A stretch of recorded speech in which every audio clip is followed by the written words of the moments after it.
the strongest of minds can weather crown. When I open my eye, guess what I found?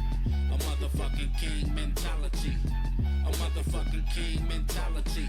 Ay, let's talk about these fucking rappers that could tell you how to cook a bird, but not what's coming after when the wings fly. Homies get to tripping over green guys. Wanna fill you up with bullet holes, and if you lucky, police just might pull up at your door and hop out with they Glocks out. Little kids don't really know the differences between reality and fantasy, and most families all over the world don't know what Christmas is. You get money though. Ay, let's talk about that television, a tool used to tell the women that they not beautiful or suitable enough for this reality, so now they hate themselves. Mentality all fucked up, tainted with wealth. Let's talk about the music industry and how songwriters be the main creative energy, but gets the short end of the stick. So now they gotta bow down and write bullshit to pay the rent. Damn. I need some motherfucking answers. I wanna know the reason why my mama died of cancer. She would've been 66 today. My pain ricochets off the 808, and day to day it gets even more realer. Cause I don't know if it was the disease or the chemo that killed her. Primo got no filter. I die for my message. You just a fake motherfucking line for a necklace. Only the strongest of minds can wear the crown. When I open my eye, guess what I found? A motherfucking king mentality. A motherfucking king mentality. Only the strongest of minds can wear the crown. When I open my eye, guess what I found? A motherfucking king mentality. A motherfucking king mentality. I'm up in the party like a rotated blunt. I'm a motherfucking king, so I say what I want. And you know what it is if you feel how I feel. Say goodbye to the bullshit, hello to the real. Hello. Hello. Hello. A motherfucking king mentality. Hello. A motherfucking king mentality.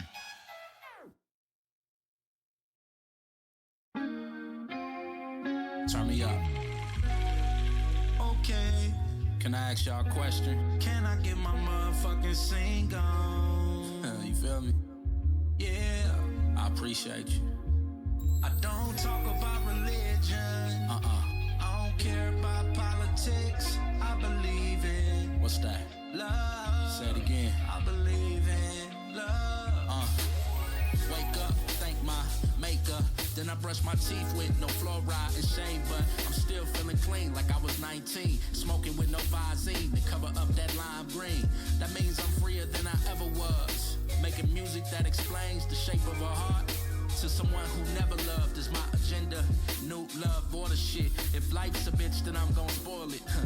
Tricking with no boundaries. I found degrees between these eyes. Open your pineal gland and recognize that an extra eye is in you. Ay, I move around so protected. Up in Magic City, watching hoes get naked. No, this ain't conscious music. This is human experience. We all gotta find our way through it. I do me, you do you, we do us. And if it's fucked up, we coming back to it. Yeah, back to it. I don't know about religion. And I don't care about politics. No, but I believe in love. I believe in love. Yeah. You see this world so beautiful. See it? And I just really wanted you to know. Every day I believe in love. Yeah. I believe in love. Hey, the homie said he ain't fucking with natural girls. He like them women with wigs, fuck them natural curls. I laughed at him cause ain't nothing like a freaky queen that don't eat meat and keep that pussy squeaky clean. A freaky scene from a movie, ain't got nothing on what she could do, cause truly her beauty is infinite, like the number 8, lucky like the number 7. I'm trying to reach that 9, get in the mind and find heaven. But back to this life shit, I be feeling like we all got a light switch that goes on or off at any given moment. So if life's a bitch, then I'm feeling all up on her. Experience the highs, experience the lows. I done had some queens, and I done had some hoes. I done been paid, and I done been broke. But the picture all depends on how you looking at it though. I don't know about religion. And I don't care about politics. No, but I believe in love. I believe in love. Yeah. You see this world so beautiful. See it? And I just really wanted you to know. Every day I believe in love. Yeah. I believe in love. When you coming up, when you coming up. Somebody somewhere gon' try to pull you down. Keep looking up, keep looking up. Don't speak about it, be about it, now don't make a sound. Breathe.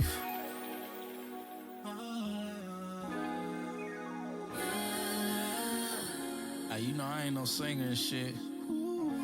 I got some help though. Listen.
Attracted to or aroused by the intelligence of another individual. King mentality. It's more than sex appeal, more than your sex appeal. I wanna sign my name on it, no record deal, nah. We ain't gotta label it, cause you my favorite. Number one candidate. Oops, I mean candidate. Can we get higher with no herbal remedy? Just conversation, no Hennessy. Chasing you with this energy, a relationship with a memory. Forever you'll be embedded inside my thoughts. Even if it's just one night and our physical bodies don't cross again. I know it is much more than an orgasm, much more than hit it from the back. Manifest and ejaculate when the moon's pitch black. What you know about that? I'm talking about reaching a higher plane for higher gain, fulfilling our purpose. That dress, the meals look good, but without your body they would be worthless. Damn, you beautiful. I wish it was two of you. Matter of fact, few of you. I will put all of you up in that cubicle, put you to work. This universe is too damn big to tie you down. So while we here, let me lie you down. Tomorrow doesn't exist, the time is now. As long as I can be free, you don't have to belong to me. I can blow your mind, set me your sexual. As long as I can be free, you don't have to belong to me. I can blow your mind, set me your sexual. Love ain't about possession, love is about protection. I keep you in positive thoughts while you out here learning your lessons. And if it's me you connect with, then maybe someday we can do it again. Yeah. But what if that maybe is right now. And by now, you know I'm an intellectual freak. Girl, your intelligence is unique. Plus you're excellent in them sheets. Breathe in, breathe out, speak it out loud. When you show me everything in your mind, I'll share everything that's in mine. Tell me when's the last time you had dinner with no animals on your plate? Just pineapples for a queen, cause she knows I love the taste. I love your shape, but I love the way that your creativity sparks. It feels like we don't have sex no more. This is entity art. This ain't industry talk. It ain't no hoes, it ain't no bitches, ain't no lows, and ain't no limits to what I can do if I get up in it. Damn, you beautiful. I wish it was two of you. Matter of fact, few of you. I would put all of you up in that cubicle, put you to work. This universe is too damn big to tie you down. Too damn big to tie you down. Since tomorrow doesn't exist, we should take advantage of the now.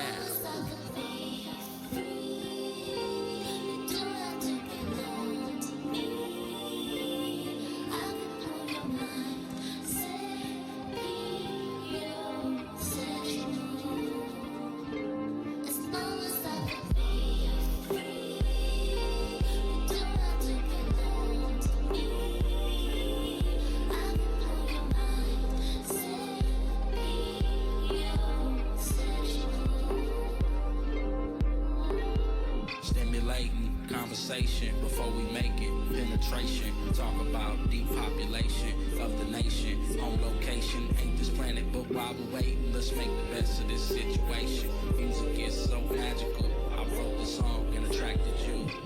Yeah, I said I wrote this song and attracted you. Yeah, hey, I wrote this song and attracted you.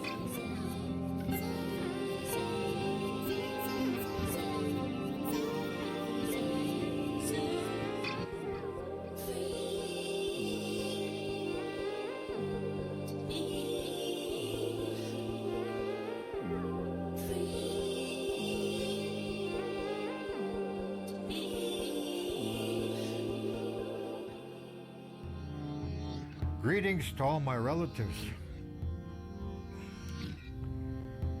My name is White Thunderbird Man.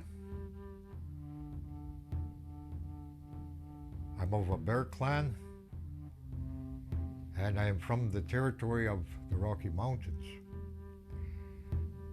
It was the territory from where my late grandmother was from, and before her, and my late mother. I identify the matrilineal lineage because it is my true identity. My father, not to be denied, was a mixed blood. He was a Scottish half-breed, as they would say. I was raised by my grandmother's side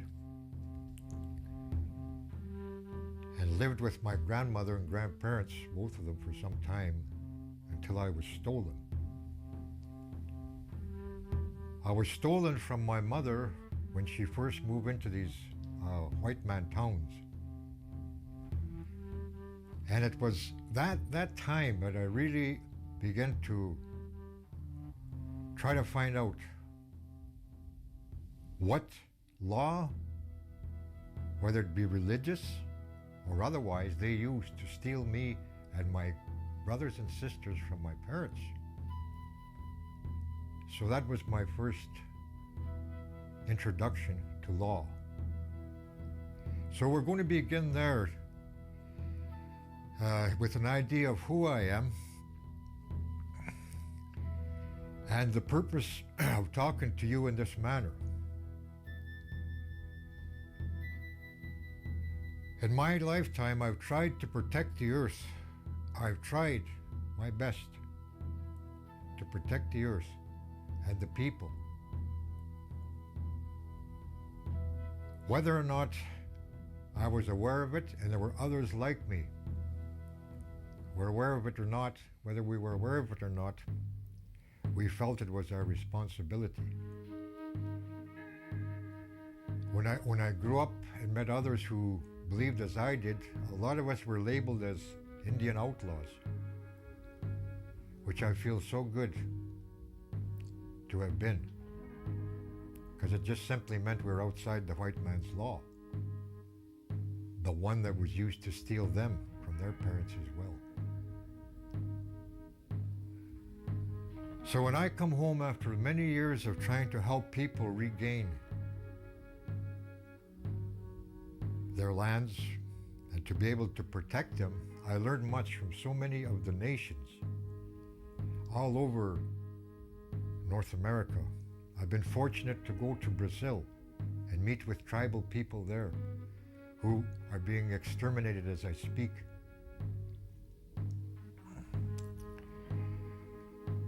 I've been fortunate to meet people who still never have seen the outside world.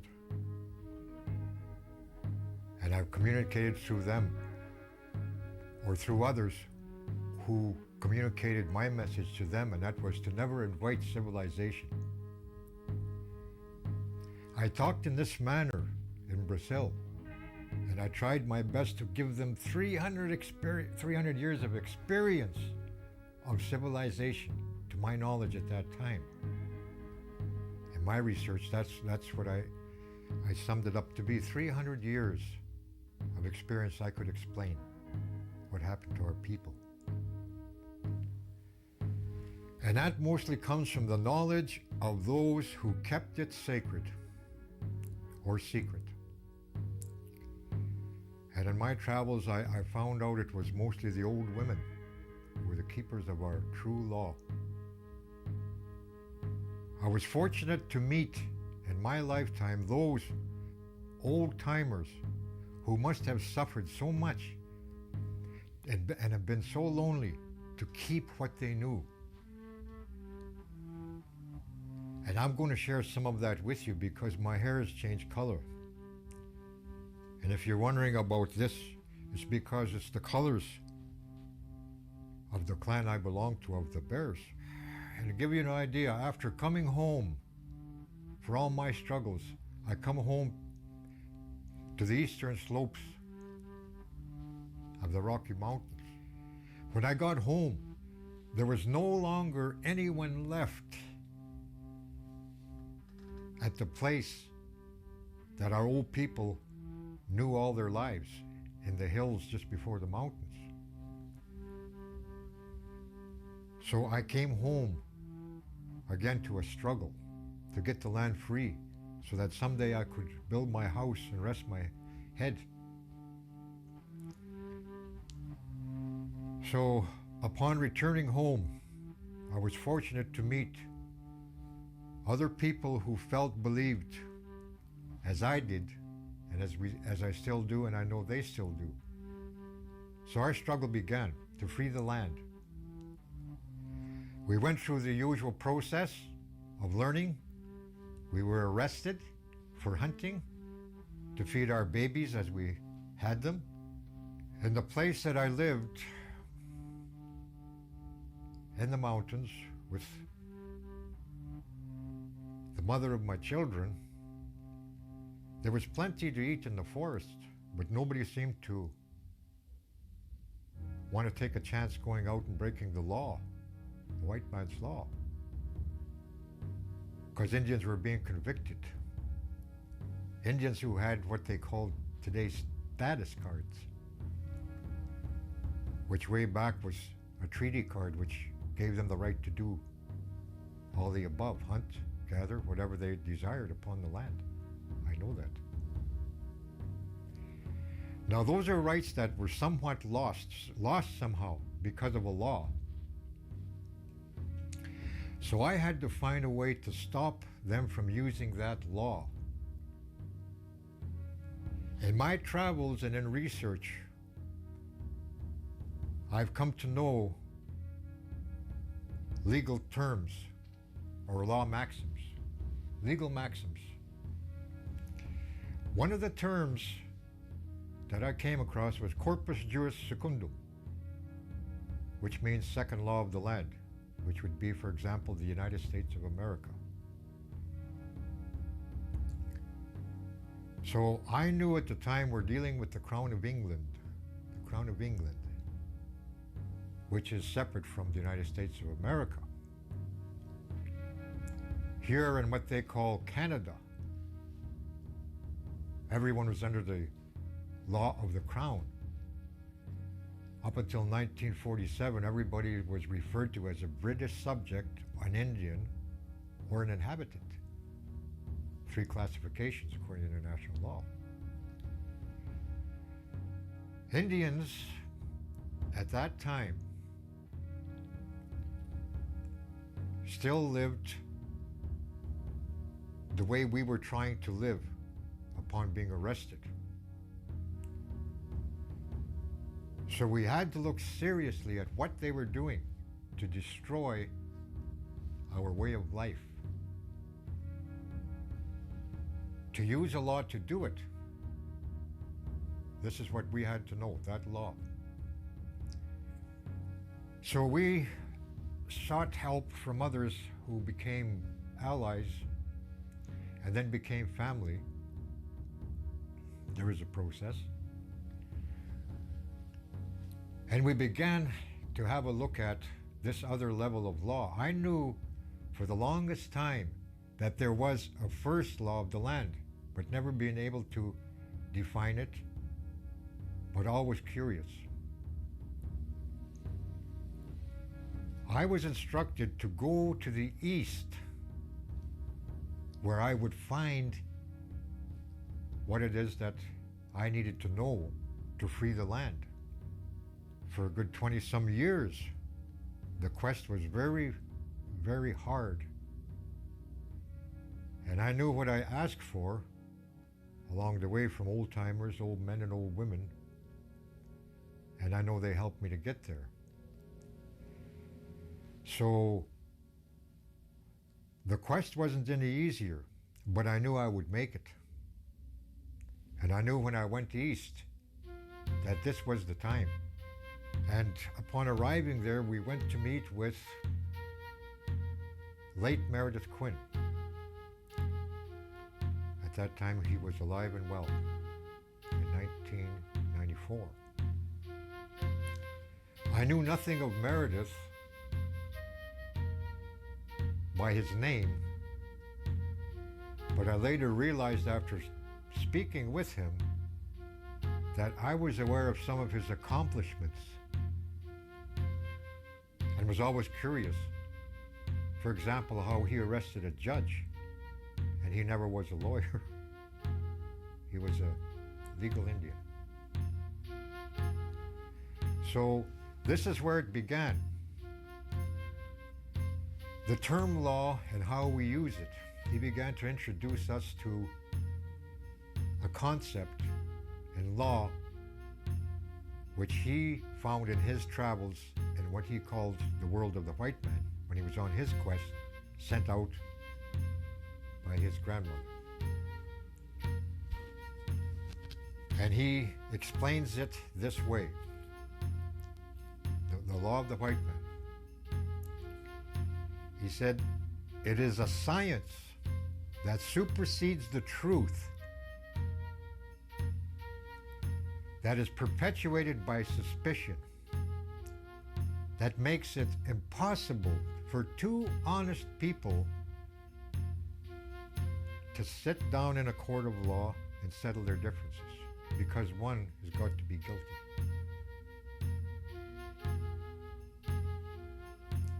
So that was his introduction to the white man's world as he explained it. It started in and ended with law.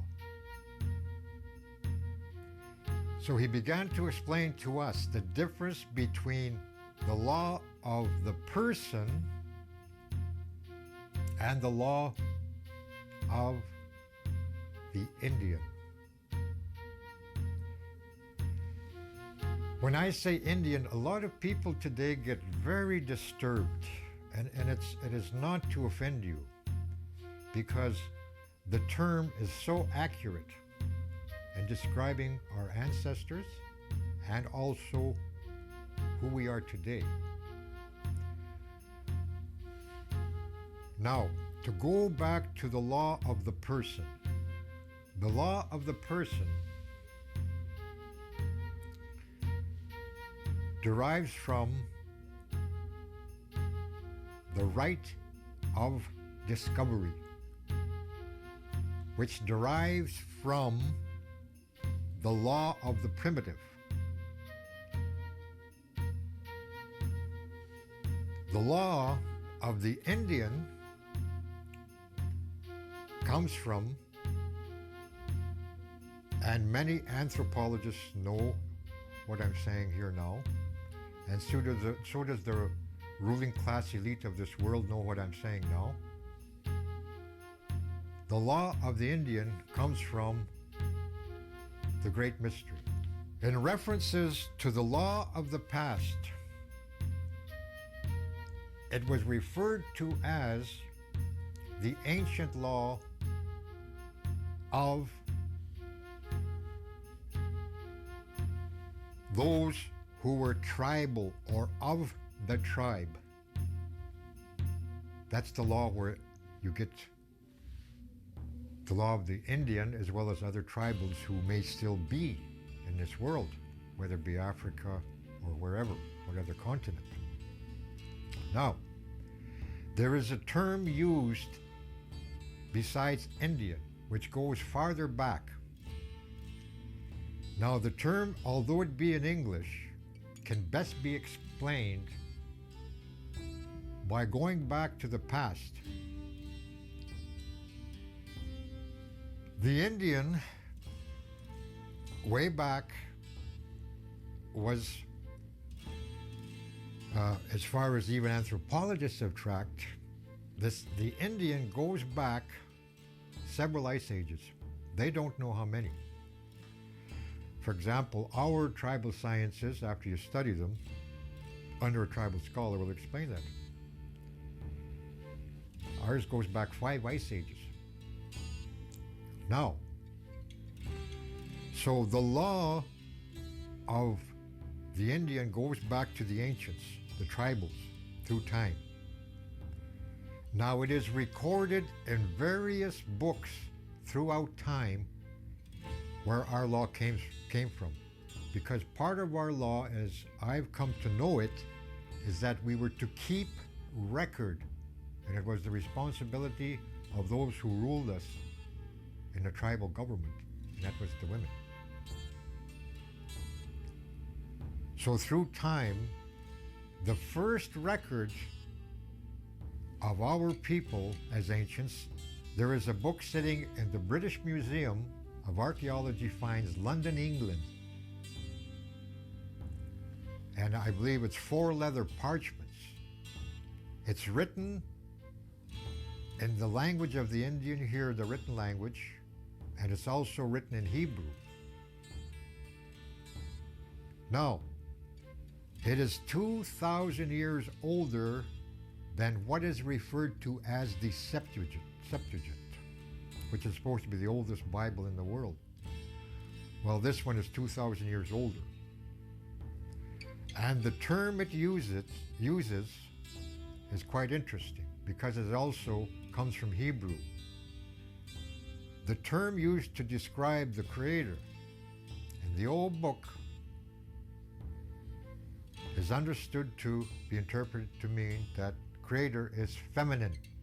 I don't mean to offend anyone, but the truth of all of it is found in that old book. And the book that was removed is that exact authority right which I just explained. And the reference to the woman in the old book is daughters of the Great Spirit. And from that book and the first introduction and chapters of it, it says that the Great Spirit considered the women of the clans as his daughters. And they're referenced in the old book as angels or pure light. Now, that didn't come forward. It was removed in the 1500s from the old Bible that carried it, which was printed in 451 AD and distributed throughout the world. It contained daughters of the Great Spirit. And it instructed tribals when to sit in council, and to keep the earth in balance with the rest of creation, which was our responsibility as guardians of the earth. It's in the old book of law, the oldest book of law. Now, I will explain again that the law that we go by when presented, or if you're allowed to present it, it supersedes the law of the primitive or the white race. Now let me explain what I mean by white race. White race is simply a choice of people way back in Europe, and I studied, and I can provide all references, which I believe we will do separately on this presentation. But the white race were a people who chose no longer to be of the tribe in Europe. That's the difference. One continued on to be of the tribe. The other decided to be of the race. The people of the race began to accept the new interpretation of the old book of law. And I can guarantee you today, and I will present the references, that all religions in this world are controlled. They're controlled. Even religions that are referred to as being Indian in this part of the world. So all law deriving from your religion or your philosophy or religious philosophy, that is a prerequisite to be accepted even in today's international law as a country. So the very idea of separating our law and it becoming a practice, it's undesirable, because ours is to be a living philosophy. It was given to be lived. I won't refer to the in-depth happenings between Europe and here since first contact. There's enough written about it. What I will say is that because our ancient people did not accept the new law of the primitive and the new book they brought later with their missionaries, 100 million Indians were killed because they still would not believe. So we have some experience in relation to the origin of religion when we say Creator, Great Spirit, although we're saying it in English. In our world, it's another matter, in the language or within the mind. So a lot of Indians think that it does not belong anywhere but in a sweat lodge or in a teepee, which is true. But wherever you go, you're to live. You're to live your belief. See, that again is the spiritual proposition in law. That's what makes it valid when you can live it. Now, to give you an example where there's always a clash between the law of the primitive and the law of the people of the spirit, late Meredith, who I refer to as a tribal scholar, which he was, I'm going to introduce you to him now and give you an example of how the law works and why the law of the primitive clashes with ours. Haynes Doctrine. That's an agreement that the white men had to sign down and say that they would no longer ever kill an Indian, cut him up, make steaks out of him, have the Jewish rabbi bless it, and sell it in the meat market.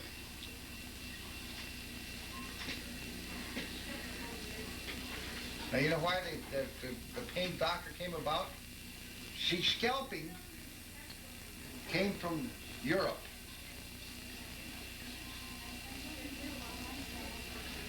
And so they used to scale, you know, like scalping Indians out here was big business. Even among the millionaires are prejudiced against one another because of two groups. The one that's called the old money are the families that made all their money off human steaks, scalps, and all that sort of thing. That's called old money. The new money, they do not associate with the old money. So even among them, they have their own prejudice. But anyways, scalping got so good, the white man thought he really had it, right? So he come out to where I was. And only we learned how to do it really good. I mean, we were good. We were so good that the civilized nations had to sit down with the Dakota Empire to say, we now have to determine that is a crime against humanity by scalping them. And we had to agree that we would no longer ever scalp the white man again. And that comes from the Payne's doctrine. See? Never mind what these colleges say, oh, scalping comes from bullshit. We were just good at it. We took the one thing that the white man scared, and that is to go around clean shaven on the head. And I like to remind him of that.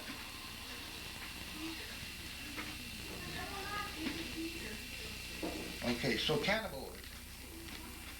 So cannibalism was part of the white race. Now there's a difference between the white tribes and the white race. Like, it's the same identity when we say Washichana, we know that's a member of the white tribe. And then the Washicho is the white race. The cannibals are the white race. Yeah, it's the same with, you ever hear of St. Paul, Minnesota? That was the capital of our empire. It used to be called Ototo. And white people, tribal people that got driven from their countries over in Europe, they came there and they lived with us. I can take you a lot of towns in Minnesota who, when you come into town as a Sioux man, you're treated like a king. You know why? Because they were given territories, you understand, to live in and not to be molested, that the Dakota people gave to them. There's a lot of that back where I come from. So it's not always the same, all white men are prejudiced. It's not so. So, no fish on Friday is the fact because of Payne's doctrine. And you got to remember, when you ate steak, Indian steak, that was called the long pig. And from everybody that I've ever read on it said the long pig tasted a great deal like the short pig or swine.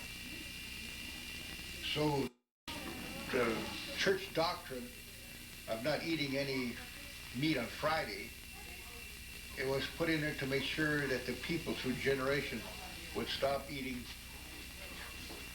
human steak or stop practicing cannibalism. So you're talking about the people that were attacked that were cannibals? That's what they were. So cannibalism was going on before Columbus. Well, yeah, Columbus, it took 10 years to kill all the Indians in the Caribbean.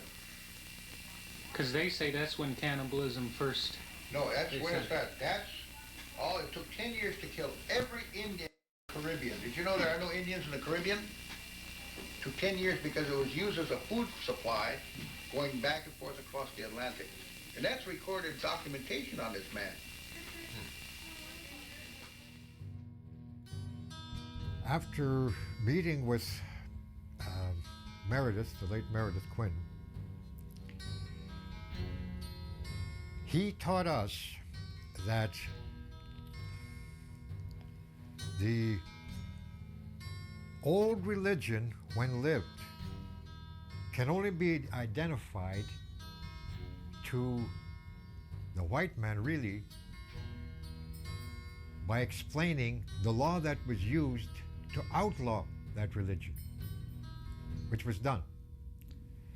So when he is asked about his religion, which I now feel good to say, I also explain, as late Meredith did, he's of the old religion that the United States declared hostile to all other Indians. That may sound very profound. No, it's truth and it is law. Along with what happened, the introduction of this new law, religions were made up. They look Indian, but they're not. They were made up by early spies among the various missionaries, call them what you will, black robes, and that sort. They reported on what they saw of Indian rituals and all that sort of thing. So this is where the information comes from, which was given to the military. The religions were made up by the military. The sole purpose of it was to have Indians quit living their old religion, quit living it. So it came down to very few Indians after 1885. There were very few Indians left. The law was explained so clearly in our time, not too long ago, by one of the old chiefs, who was a true chief, and meaning by the old law, the women appointed him. The clan mothers of Dakota appointed him as the head chief of Dakota, and that was the late chief Sitting Bull, or as we would say, Epelmostus. He was the one who explained to the commission when they forced him to come in and address the commission. There were other Indians there who signed a treaty with the United States government and were made prisoners of war. And many of them were his partners, family, brothers, during the wars against the United States who were trying to destroy them. And many of them who sat in there with that commission when Sitting Bull addressed it, many of them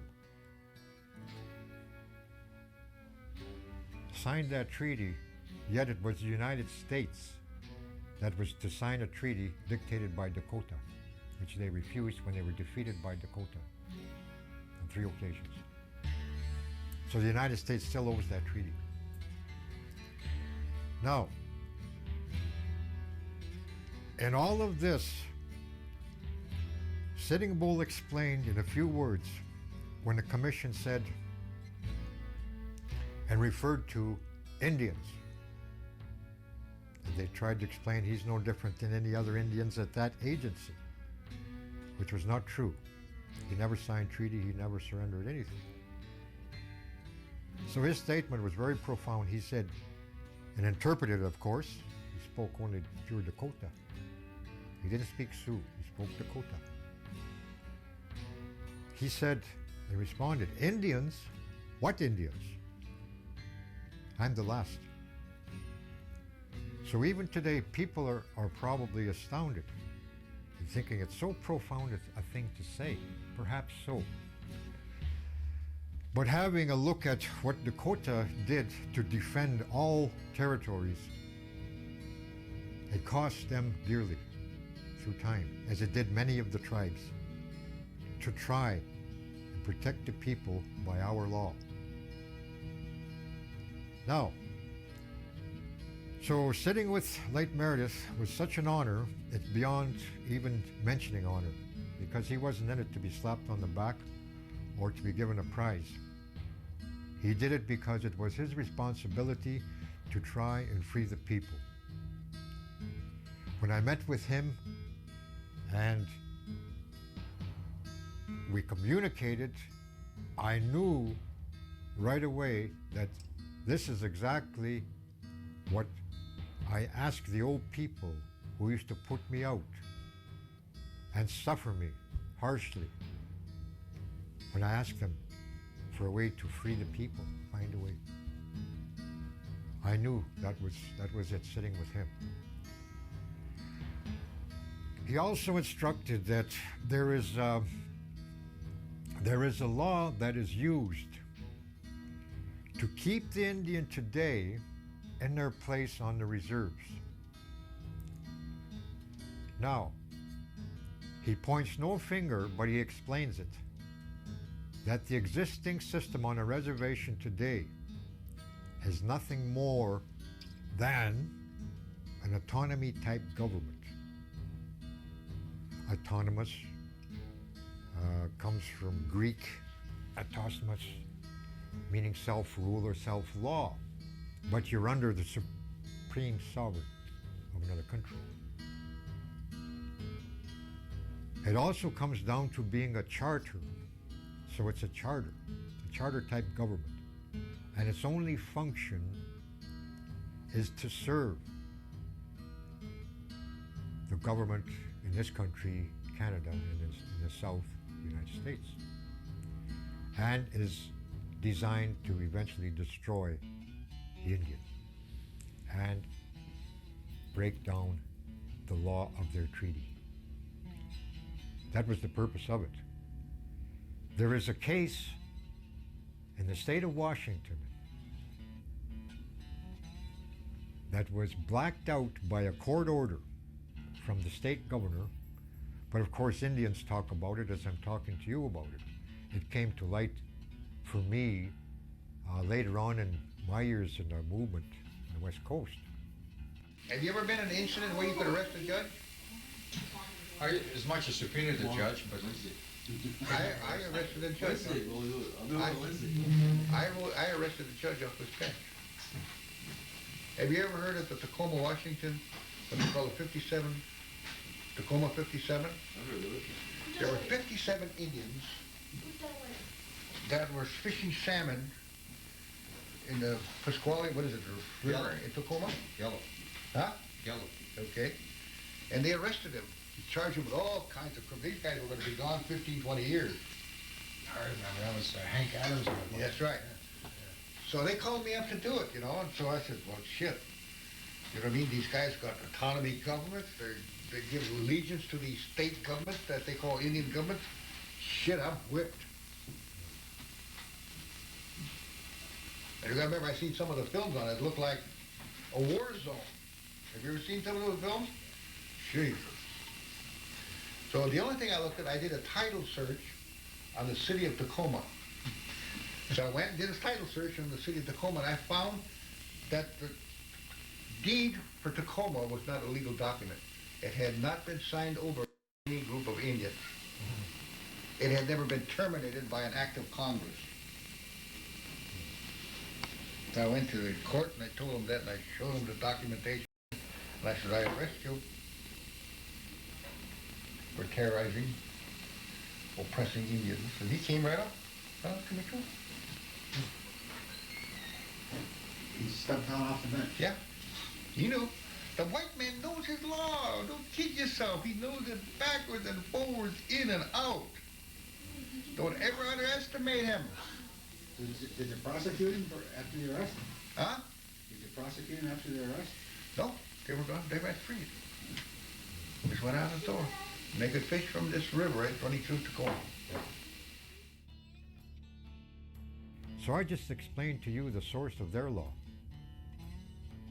We can go into all the differences as why it's enforced or why it should be enforced, but the truth of it is, it doesn't belong here. We are now in times that are very troubling for many people of the world. And many people are worried about their children's future, or if there is a future. In my travels, as in the life of Meredith, who often comes to my mind when I travel, what he learned from many of the people of the world, many of them know that this is now time to change worlds, just as it's happened before. So it is the law that you go by that will determine your children's future. And there's no buying a membership in this one. In his lifetime, what he said was he saw the implementation of programs on the part of the United States government, and of course here in Canada, because they're very much the same, similar, that are designed to destroy the Indian. They're designed to destroy the Indian. He showed us programs that even contribute to the suicide of young Indian people. I can say, after looking at the information he provided, that I was somewhat a victim of that process that he explained. And it actually is mind control. It simply is mind control. And we had a very serious distaste for the destruction of the clear cutting, which was farther east of us, for the death of the caribou herd there, to highway traffic. And the people were told in that area, also by their the keepers of their creation stories, whether they be recent or not, they were told of a highway coming through there. And it wasn't described as other than a highway. So it was foreseen by one of their old people. So they've lived it in their time. So I had to have a serious look at the law that I was given to carry on. So when I really studied it in depth, I realized this is, if lived, the way to free our people, is to become legally who we were given to be. So after discussing it with those of us who agreed, and it was our personal choice to become part of a tribal government and become responsible and protect those mountains as we were given to do, we decided, those three of us, we did it. So there was a responsibility, according to international law, to serve notice, in actuality, to the world. To the world. To let them know that there are still tribal people left on this earth, and that we are serving notice that we will not, our law does not allow for any further destruction. And that the command sent from our territory to the Crown of England had been acknowledged by the representatives and by the Queen herself, Queen Elizabeth II. So we fulfilled our responsibility by learning the teachings from the old man who was sent to free Indians. So his responsibility is carried on the best that I can. And his responsibility again came from the woman's side. The authority was his grandmother. She was the one who passed it to him, the tribal knowledges. So that responsibility again goes back to the authority, right, which is the woman, his maternal grandmother, his mother's mother. He did a document about her. Her name was Streichard. Agnes Streichard, Dakota. Now, her mother was referred to as she who speaks once. And she was the head clan mother of Dakota. And she was the woman who appointed Sitting Bull as a chief for all Dakota. So this I do know. So upon receiving it from Meredith, he's already, in a white man's world, presented his credentials and who he is from the authority right of the woman's side at the United Nations. In 1973, right after an incident many of you may know about or heard of, was the Wounded Knee confrontation. And it was in South Dakota, a place called Wounded Knee, where the Dakotas 1890 were slaughtered and they were buried. It was a standoff, armed standoff, which many of us gave our energies and whatever we could to, that our people would never be harmed. He was the legal representative chosen by the headman to go to the United Nations. So he went as a representative and also as a descendant of signatory Indians, the authority right coming from the woman, his grandmother, who the United States know was descendant of Sitting Bull's people, a true sovereign. There's a case that comes to light. It was in the state of New York. There's a federal case where he explained the judge ran out of the courtroom. And I have met some of the people who were in the courtroom at that time, who witnessed the judge running out of the courtroom when Meredith began to make his legal presentation. And he explained the reason that judge ran out of the courtroom is that he wouldn't be responsible for the collapse of his corpus juris secundum, second law of the land, his rule of law. So Meredith went by a law that superseded second law of the land.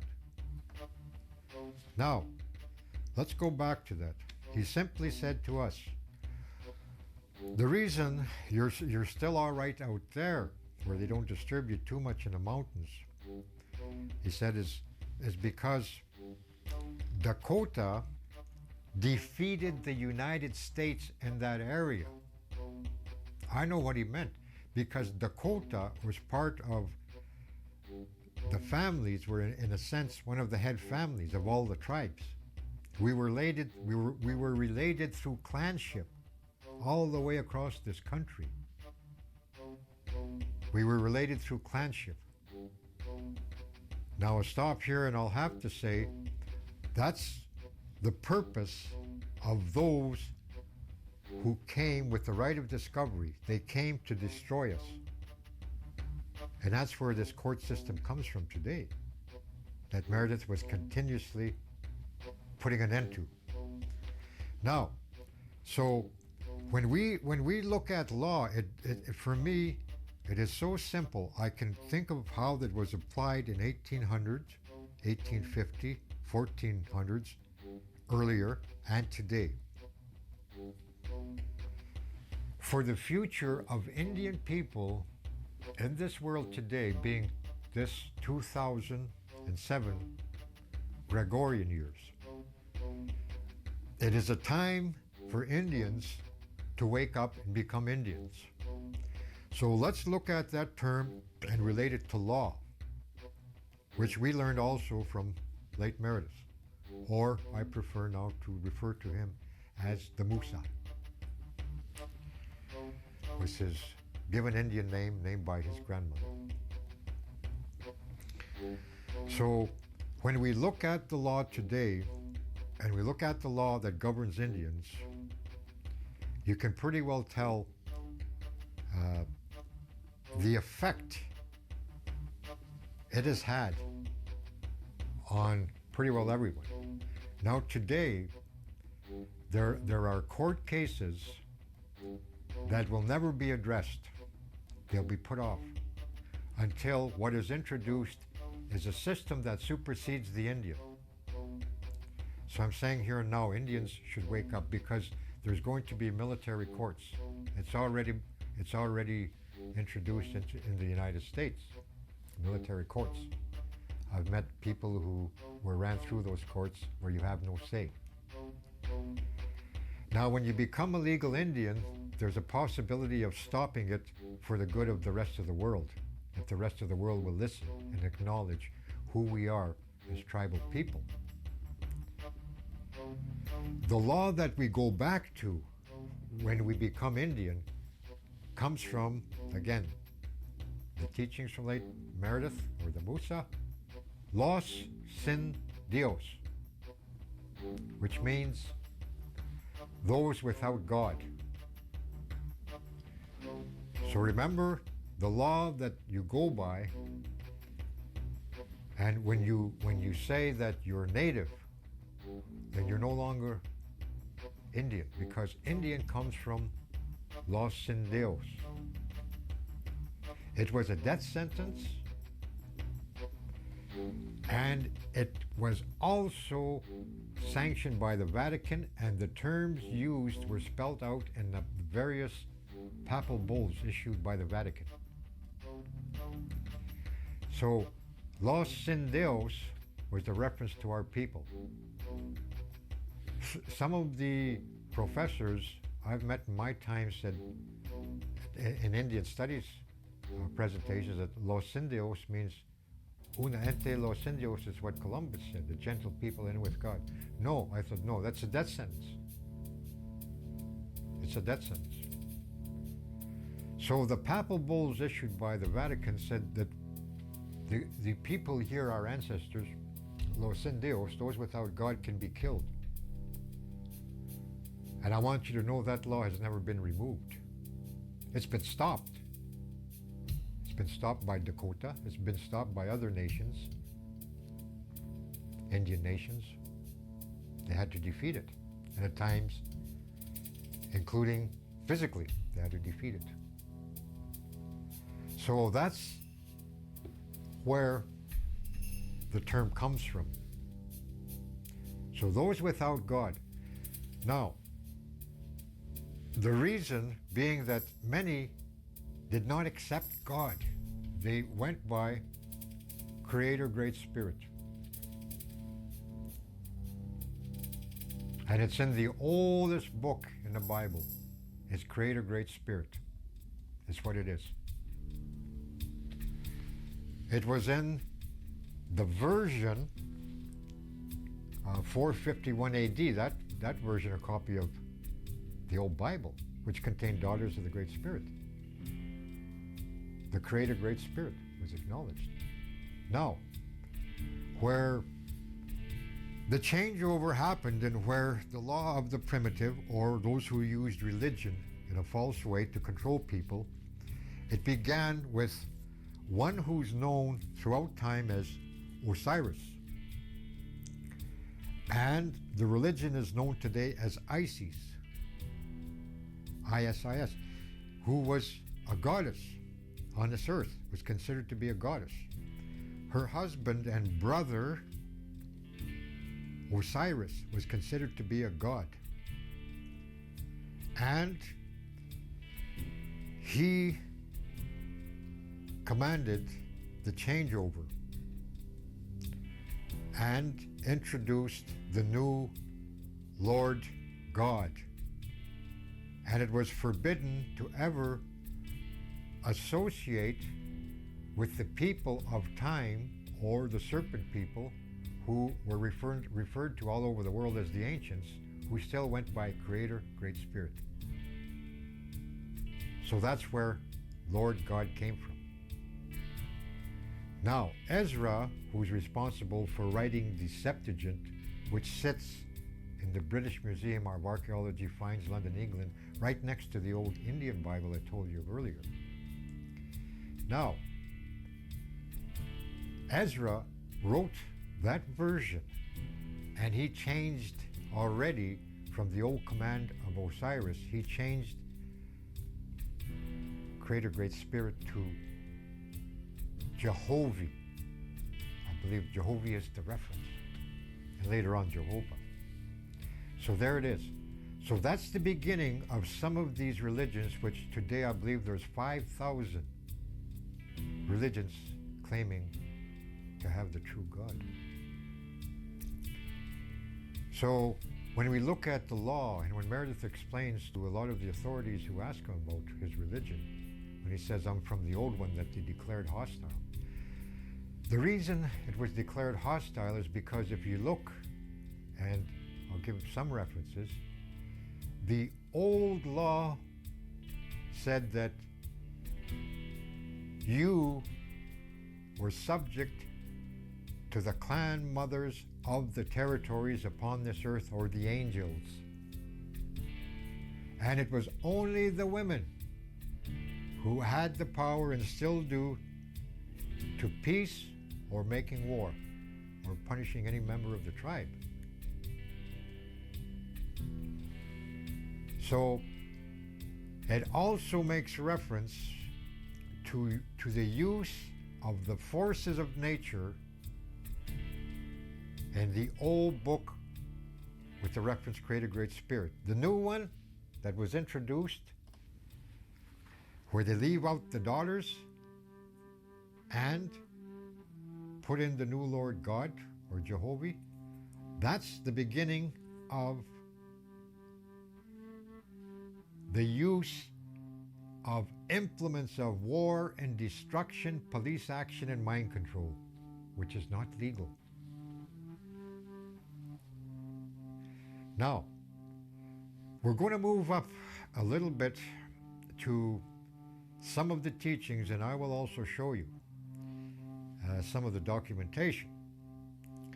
And here's what explains how people of the world can be freed.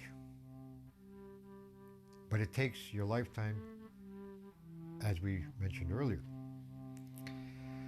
And here it is. There are 6 Aboriginal treaties, 6. That is the foundation for all international law that every nation, civilized nation that is, must abide by.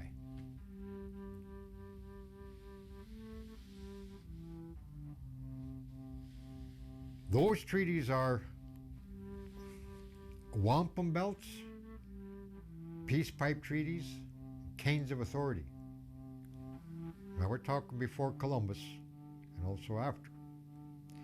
The other treaties are long before Columbus.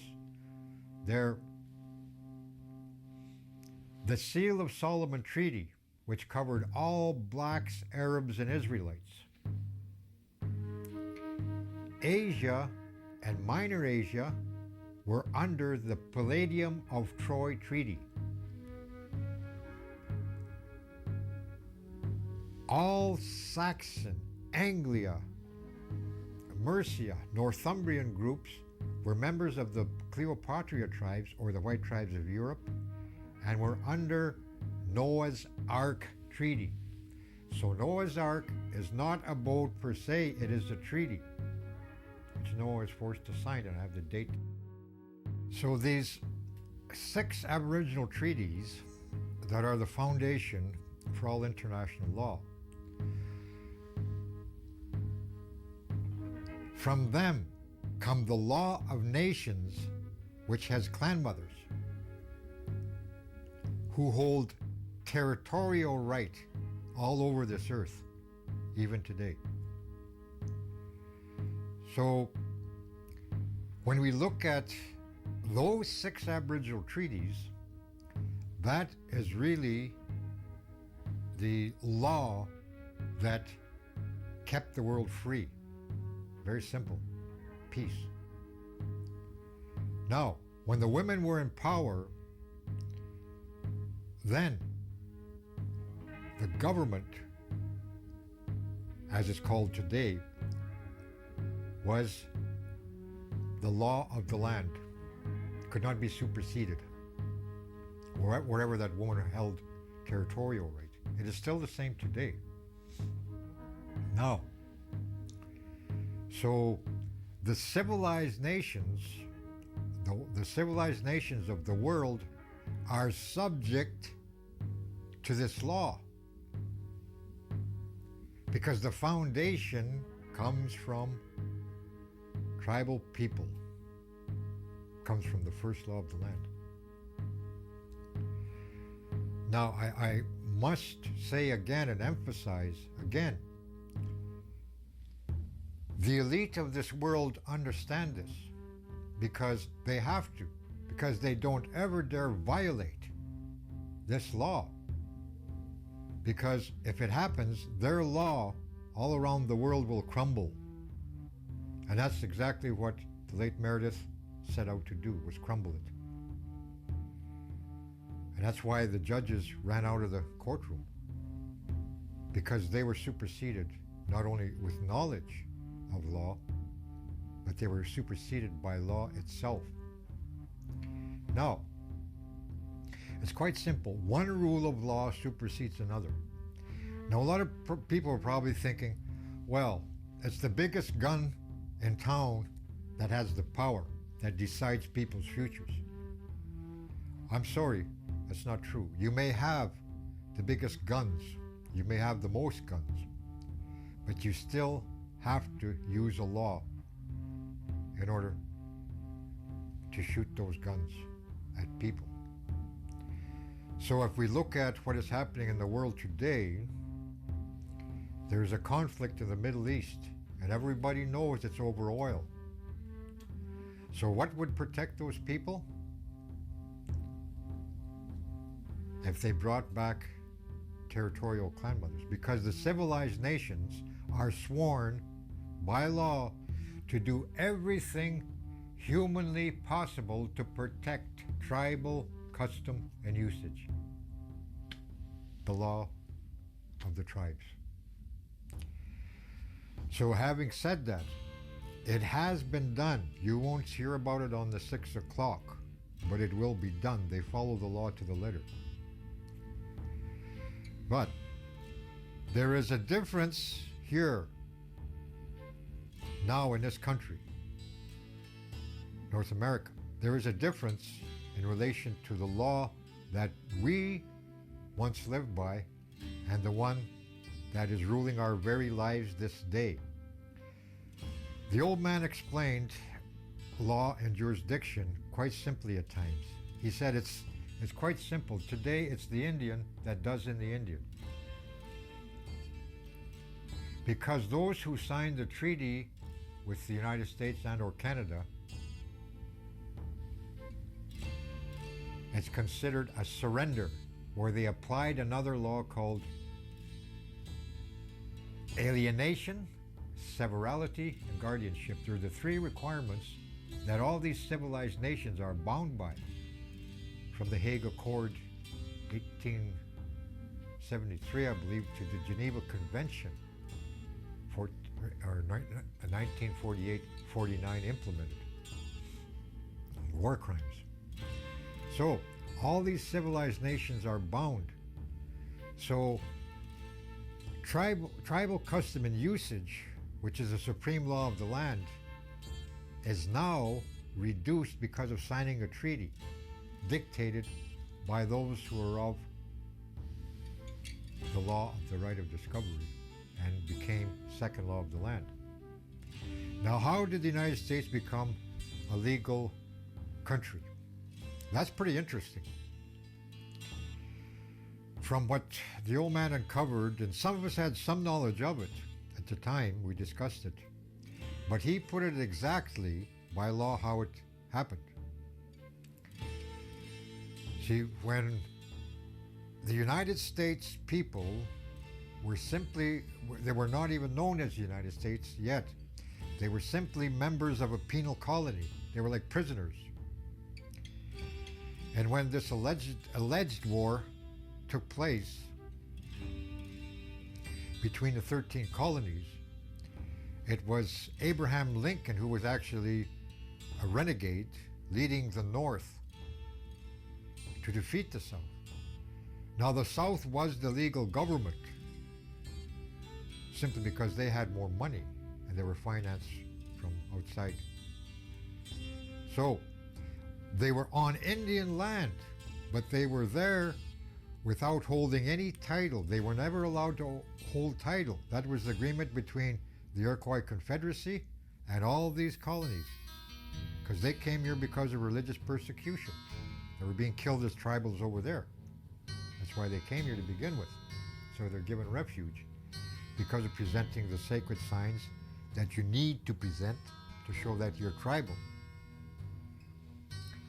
So that's how they gained entry. So these 13 colonies went to war. And, you know, when the North defeated the South, all it was two groups of prisoners having a difference of opinion. That's all it was. But the North made a Seneca Indian a general in their army by the name of Eli Parker. And if you look at United States history, you'll see Eli Parker writing the stipulations for the South to sign, even though the South was a legal government. Now, this Indian was a signatory. Because of treaties before Columbus, he was acknowledged as a sovereign, because it's only sovereigns that can make treaties. The United States was not the United States at that time. It was 1865 when they came into existence as a legal entity. But their reference to sovereignty is in question. Now, corpus juris secundum means, and this is from United States court history, that the United States can never have royal bloodlines. And in their court history, they explain who the royalty is in this part of the world. Remember, this is a function of a country that isn't allowed to have royal bloodlines. So they explain those Indians, even the term they used, I believe, was aboriginals, who go by the ancient religion, where the women of the clan select or appoint the chiefs to speak on their behalf. It's to be understood that they are the kings and queens of this country, and their offspring are to be of the same bloodline.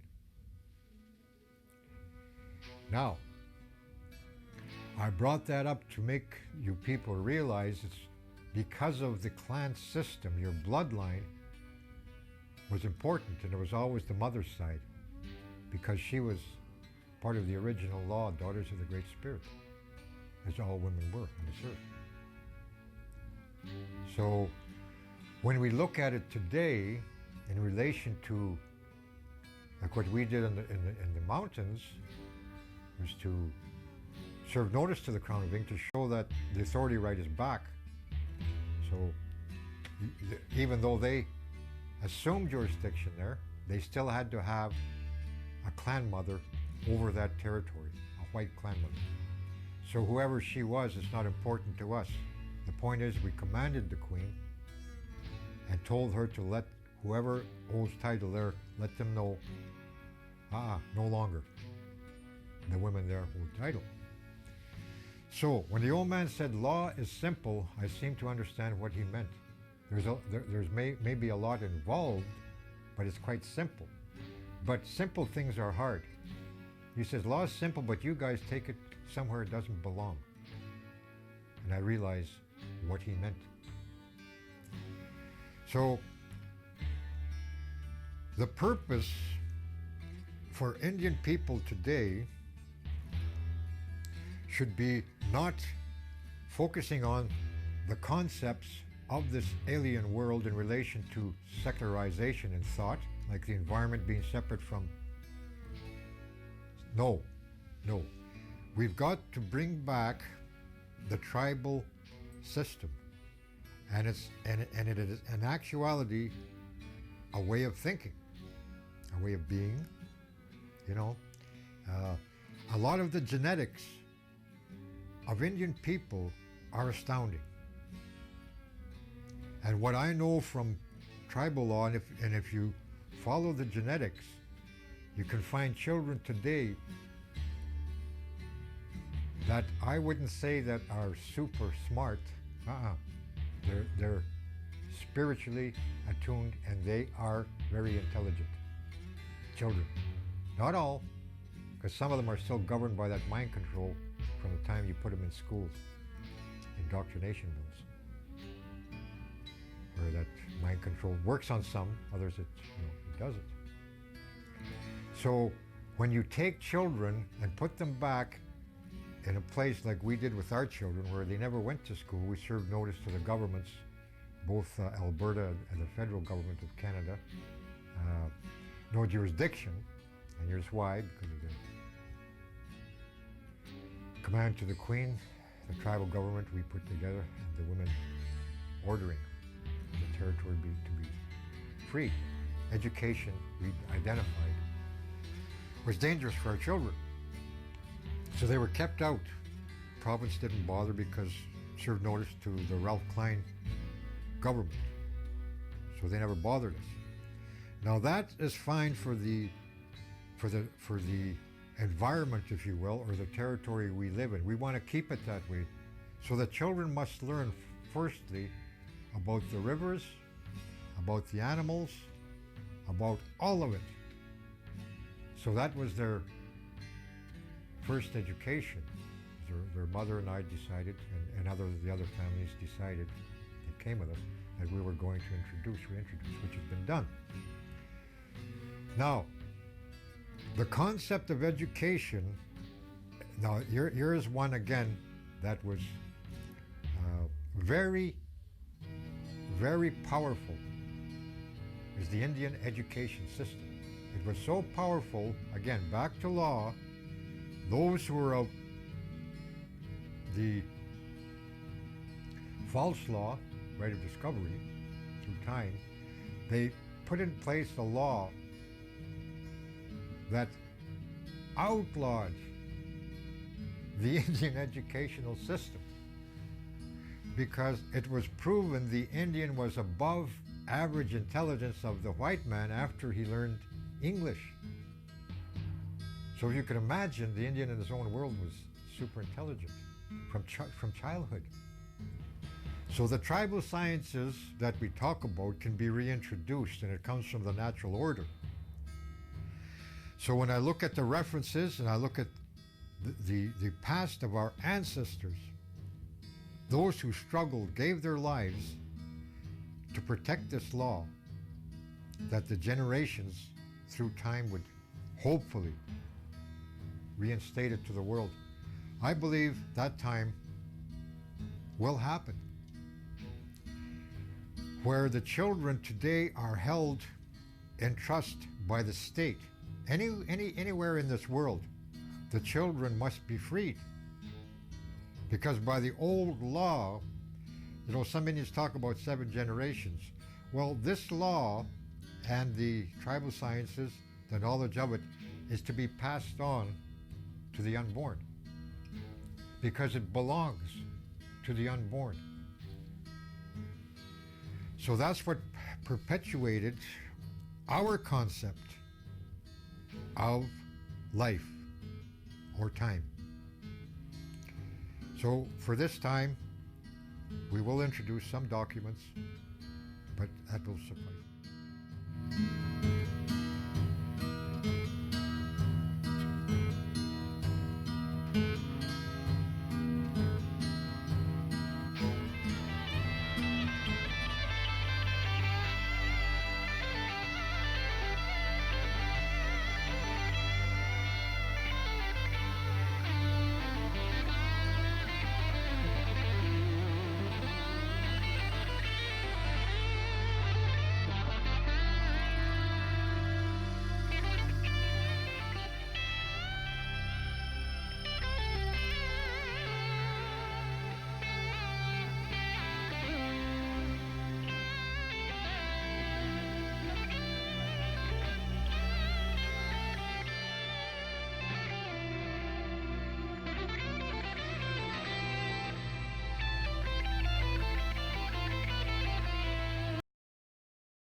by 2, we'll be winning. Now tell me that this motherfucking hook ain't the one.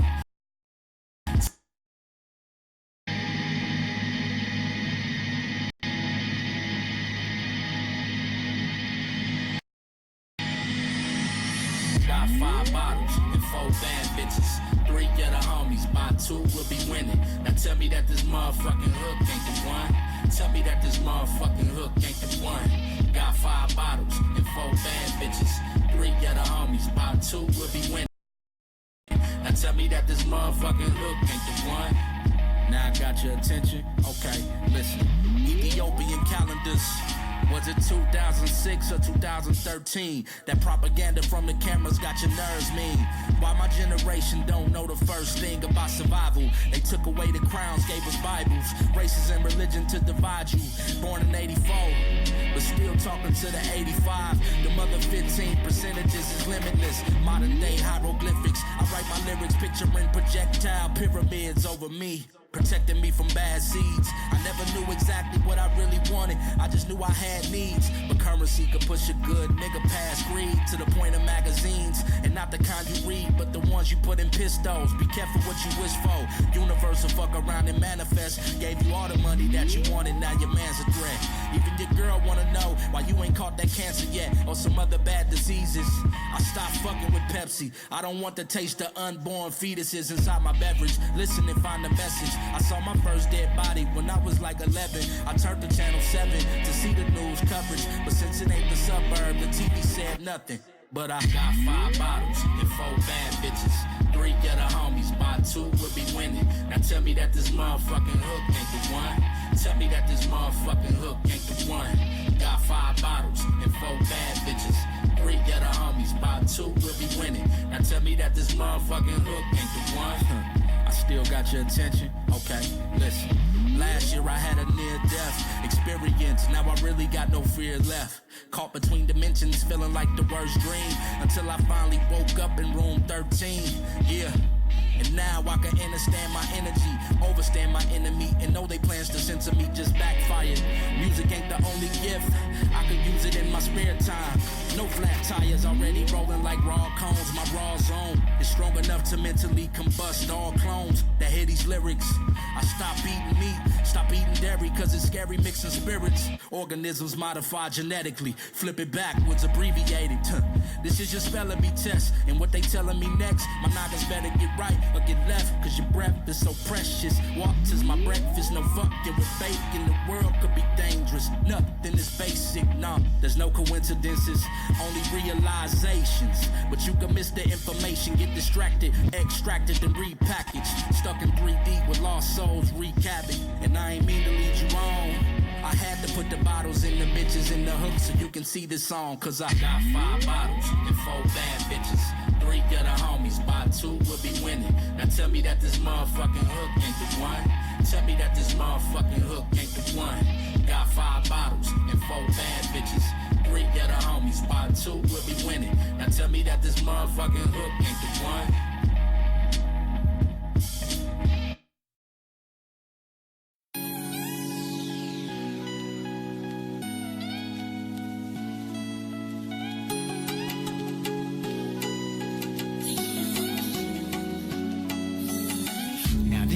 For all the sisters and the mothers, the world got you feeling down and under a spell, so you sleeping in the slumber, but you're strong, so you made it through the thunder. Now it's time to rise and shine, soaking up the sunlight, you're something like a flower. You spread your wings, now you're soaring through the sky, raining down your love, got it pouring like a shower. Ooh, I just wanna tell you the truth. I know I would be nothing without you. Couldn't be nothing without you.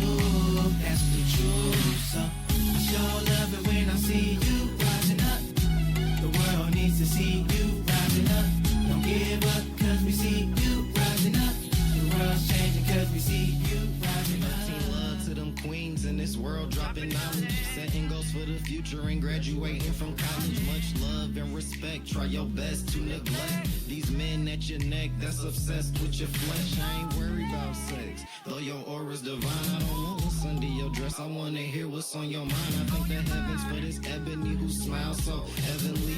You are an example of what women should aim to be. More than chemistry, I feel your energy physically. Your love is my destiny, and I seek it endlessly. I love everything other men forget to mention. We're side by side on this mission of ascension. Ooh, I just wanna tell you the truth. I know I would be nothing without you. Couldn't be nothing without you. That's the truth. So I sure love it when I see you rising up. The world needs to see you rising up. Don't give up, cause we see you rising up. The world's changing cause we see you rising up. Ooh, I see you rising up. Ooh, rising up. Ooh, ooh, ooh.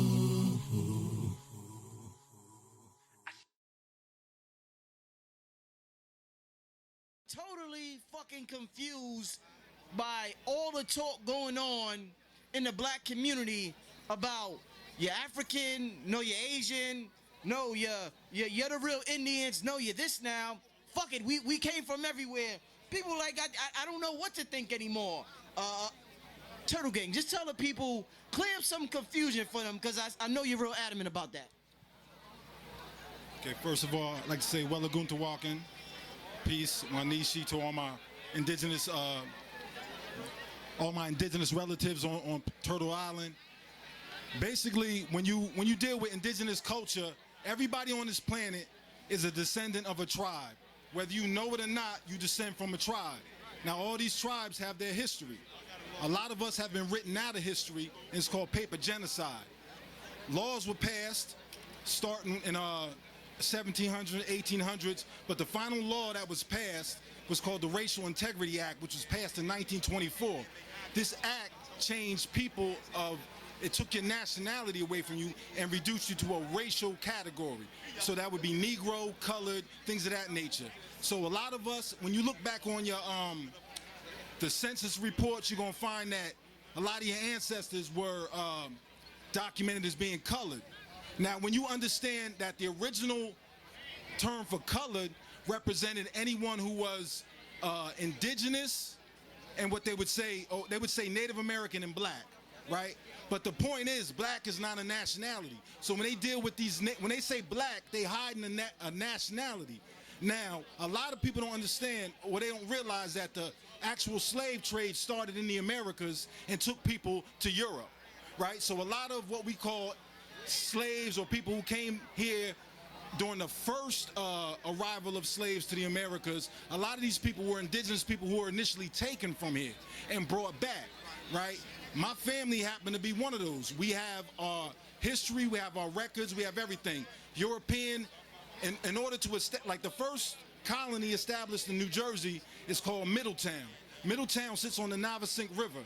The Navesink is the name of my tribe. Nuwasik, it means those closest to the river, right? So a lot of the history that we have, you can really easily deal with who you truly were when you start decoding the history of the towns and the cities and the boroughs you grew up in. Your family was raised in. My family in particular, we from New Jersey. We're documented as one of the oldest 3 families that was on record as being here when the Europeans established their first colony, which was Middletown, which is on the northern bank of the Navesink River. The southern bank of the Navesink River is a town called Red Bank. That's where I'm from, right? A lot of these places that we know of as cities, right? I'll give you an example, New Orleans. New Orleans is a French military outpost, right? Where I'm from, Red Bank, Manhattan, places like this were indigenous cities. And when the Europeans came here, they just overlaid everything that we were already doing. Fulton Street was already here. We was already doing trade on these places. Europeans came here and they just overlaid the roads. I can show them proof of this because my great-great-grandfather was one of the individuals responsible for paving all the indigenous pathways. These indigenous paths are what you call 13, I-95, the Garden State Parkway, so on and so forth, right? That was here already. There's 5, a lot of y'all are familiar with the Silk Road in Europe. There were 5 Silk Roads here on this side, coming from the north, the northwest, the south, the southwest, and west completely, right? These 5 roads, these 5 trading routes, all coalesced, or they all met up at a place called the Navasink River. From the Navasink River, you would float your goods up to what we call Manhattan. Manhattan was a place of trade. That's why it was deemed the World Trade. That's why the World Trade Center was built here, because Manhattan is always been a place where the nations came to trade. Nations as far as Europe, South America, North America, Canada. I'll give you an example, right? They tell you about Harriet Tubman and the Underground Railroad. The Underground Railroad was native routes, native trade routes, a part of these 5 Silk Roads that was on this side, all right? The Underground Railroad, the final destination was a place called Nova Scotia, right? When you understand where Nova Scotia is, you understand that Nova Scotia means New Scotland, right? When you deal with Scotland, right? An example for a lot of y'all, because you like to watch movies, the last king of Scotland dealt with the Uganda. The Ugandans, right, who established what we call Kemet, a lot of them were run out of that area, and they went up into places like Greece. They went up into places like Rome, and they were known as the Etruscans. They were known as the Iberians, right? Because they were being persecuted for their religious beliefs. These people were all Coptics, right? Any of you know about Kemetic studies know who the Coptics are, know what it's dealing with in terms of Kemet, right? So these same people who were run out of Kemet, about a year and a half ago, 21 Coptic Christians were beheaded on the Nile, because the same war is still going on now. So these same Coptics were run out of places like Kemet. They established Greece. They established Rome. They established Iberia. These are also the Jews that were in Iberia that were run out, that they like to tell you were white people, and they were not white people. These tribes were known as the Morini and the Mandubi. You can look these tribes up. These tribes fled all the way up into France and places like that, all the way over to the England, right? And eventually they came through Greenland, and they established their first homeland in the Americas in a place called Nova Scotia. Now, Nova Scotia means new dark lands. Kemet is what? The dark lands, right? No, Scotland is the dark land. Scot is come from the word scorch. Scorch, as in blackened, right? So now when you're dealing with the term Scot, Scot means dark. So when we talk about Anne Scott, who is the mother of King James, Scott is not a name, it's a title. See, a lot of the things we don't understand is that what we think of as surnames are just descriptive titles, meaning Europeans, when they named things or they designated things, it was either descriptive, locational, right, or functional. So you have names like Miller, right, because those families worked at mills. You have names like Taylor, because those families made clothing. You have people who are known as fishers, because when they encountered these people, they encountered them on the waters and they were fishing. So they called the people fishers. You have families named Rivers. Why? Because when they encountered these families, when they came here, they named them according to their location place, right? So you have family names like Hill, right? Family names like my family, which is Rock, right? When you start to deal with the real understanding of languages, you understand that a lot of the people who, what we assume are surnames, are really descriptive terms given to the people, right? So I could go deeper in it and start breaking it down from the language of my people, which we call our language Lenape, because the language is synonymous with the people, right? But when they steal your language and they steal your identity, what happens is you start to revert and you start to use different names, identities for yourself. One of the first names that we reverted to, right, and I'm speaking for those of us in Lenape-Hoking, which is all of New Jersey, the 5 boroughs, eastern Pennsylvania, and northern Delaware, all right? So all the people within that territory who lost their tribal identity started to refer to themselves as Moors, because Moor is a general title that references seafaring indigenous nations, right? It doesn't mean Morocco. Somebody from Morocco is not a Moor, he's a Moroccan. Somebody from Mauritania is not a Moor, he's a Mauritanian. If that concept was valid, then if Morocco is short from, if Moor is short for Morocco, then the concept of a Moor would be what we call ourselves, because we come from America, right? So for somebody to start talking like Moor is not a nationality, right? Moor come out of a function, it come out of an action. Mooring is steering. In order to moor a ship, you're guiding a ship, right? Who was the person when Columbus sailed here? Who guided his ship? Pedro the Moor. Moor is a function, just like Taylor is a function, just like Smith is a function. But the Europeans, when they encountered the original Moors, right, they were all melanated people. So through association, Moor became dark. But it's not what it means. Connotatively, it means navigator. That's what it means. But you're going to deal with people who are going to tell you more means this and more means that, and I'm telling you, they are not educated on the concept. Now, I will break it down for you. There's a tribe called the Nanticoke Lenape Moors in southern Jersey, right? For a long period of time, after they passed laws which denied us the right to carry out our culture, and our culture was simply farming and hunting. All this other stuff y'all want to talk about, it's just the show. It's regalia, right? Our culture was hunting and farming. When they outlawed that because they wanted to control our food sources, when they outlawed marijuana and hemp because it provided over 1,000 remedies in terms of foods, medicines, things of that nature. When they outlawed all that, we were forced to start dealing with them on their terms, right? Now, when they removed a lot of us to Oklahoma, the Indians that were removed then were the amalgamated Indians who were a product mainly of the Irish migration and us mixing with the Irish. So a lot of these people, that's why these Indians look the way they look. That's why they look amalgamated. They got the long stringy hair, because a lot of the ancient European tribes were doing trade with us. Because like I said, the term Moor is not complexion. It eventually meant that, but it meant seafaring nations. So seafaring nations would be any nation who is not landlocked and is on waters, right? So certain nations wouldn't be considered Moors because they landlocked. Their whole culture is not predicated on seafaring, right? So you would include people like Vikings and people like that as Moors, right? This is why they tell you free white people in the definition, they include all different types of people, because they're dealing with nations who navigated, who are part of ancient treaties. And I can name the 6 ancient treaties, but we could, you know what I mean, we'll do that another time. But there were 6 ancient treaties that united all the tribal families on the planet. All these planets did trade in places like the Isle of Man, which is a small island off of Europe.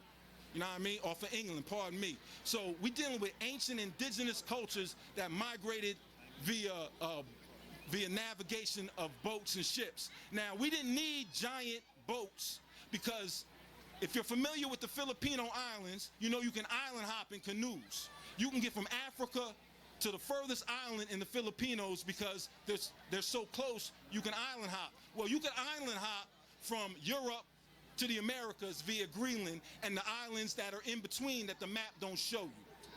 All right? So when they talk about the Bering Strait, those were the Asiatics that came over here at another time.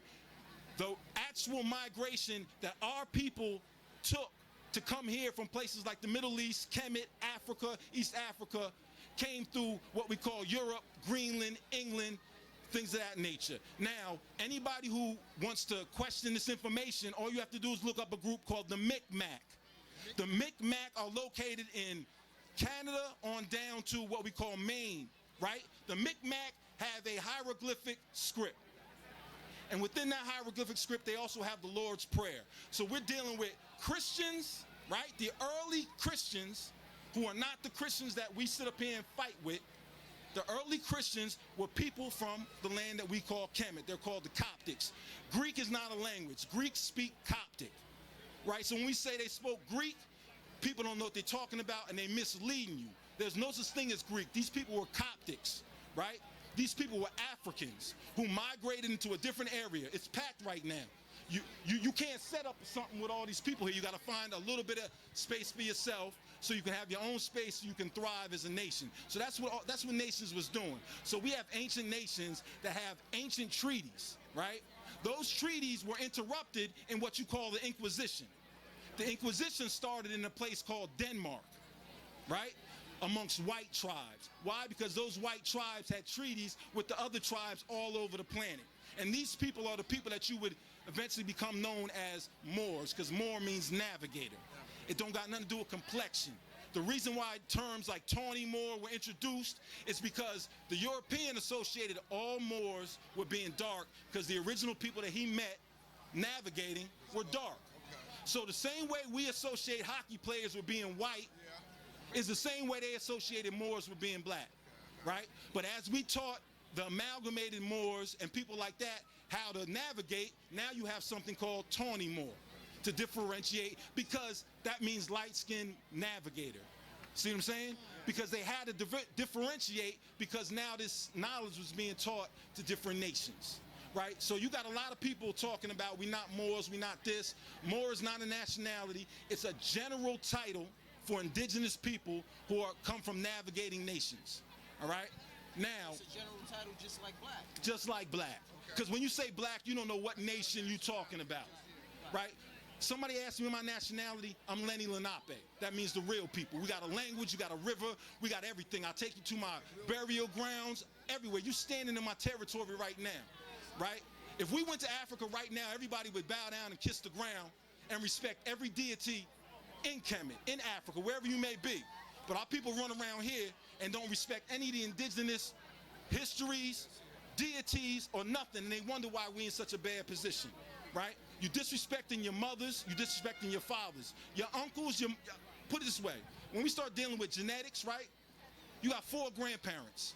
When you double that, you got 8. So every generation you go back doubles, right? So when somebody tells you their great-grandmother was from Nigeria, what about the other 31 of your grandparents that produced you? Because every time you go back, you got to double your grandparents. So what I'm saying is we are a product of international trade.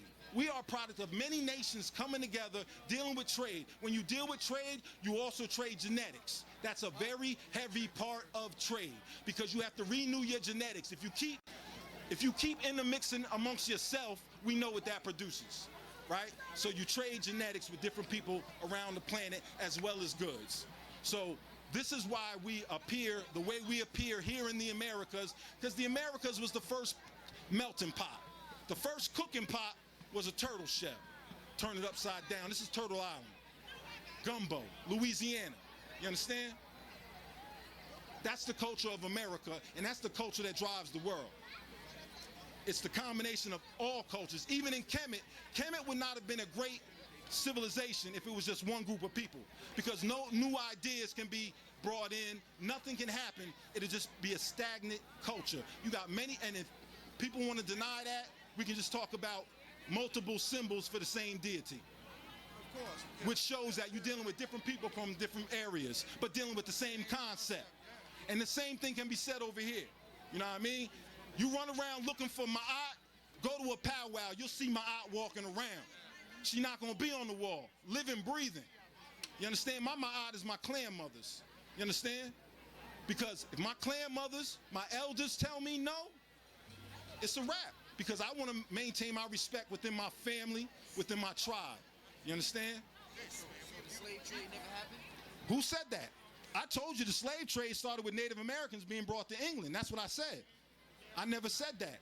You know what I'm saying? The Africans that eventually were brought here, you know what I mean? They were brought here because they couldn't enslave us anymore.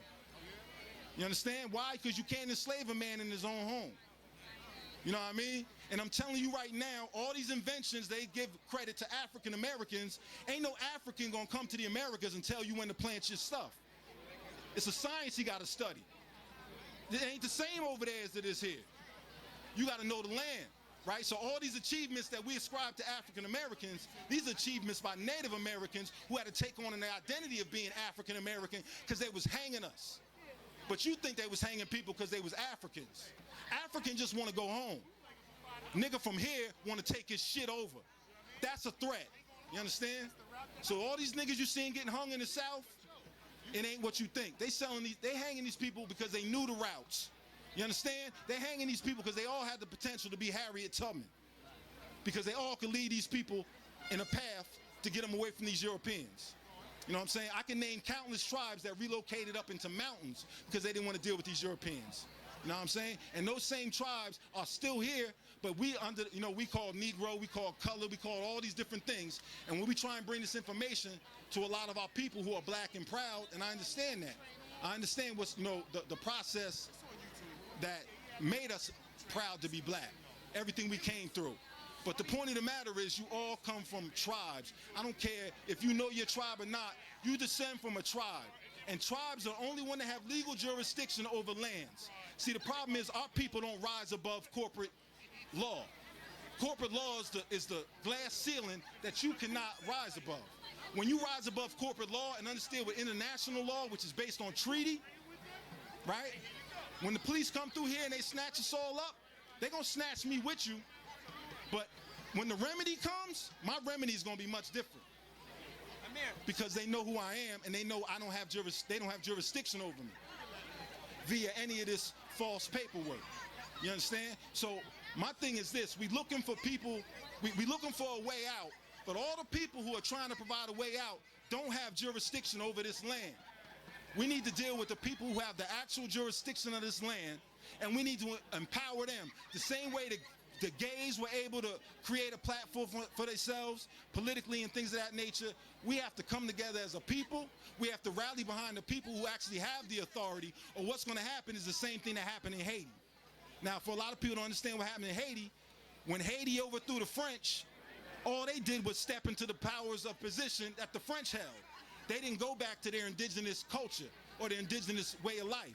So now what you have is, you have a second world government being overthrown. When I say second world government, I'm saying the second government on any land is corporate government. The first government is indigenous, or the tribal government, which signs the charters and the deeds which allows the corporations to operate on your land.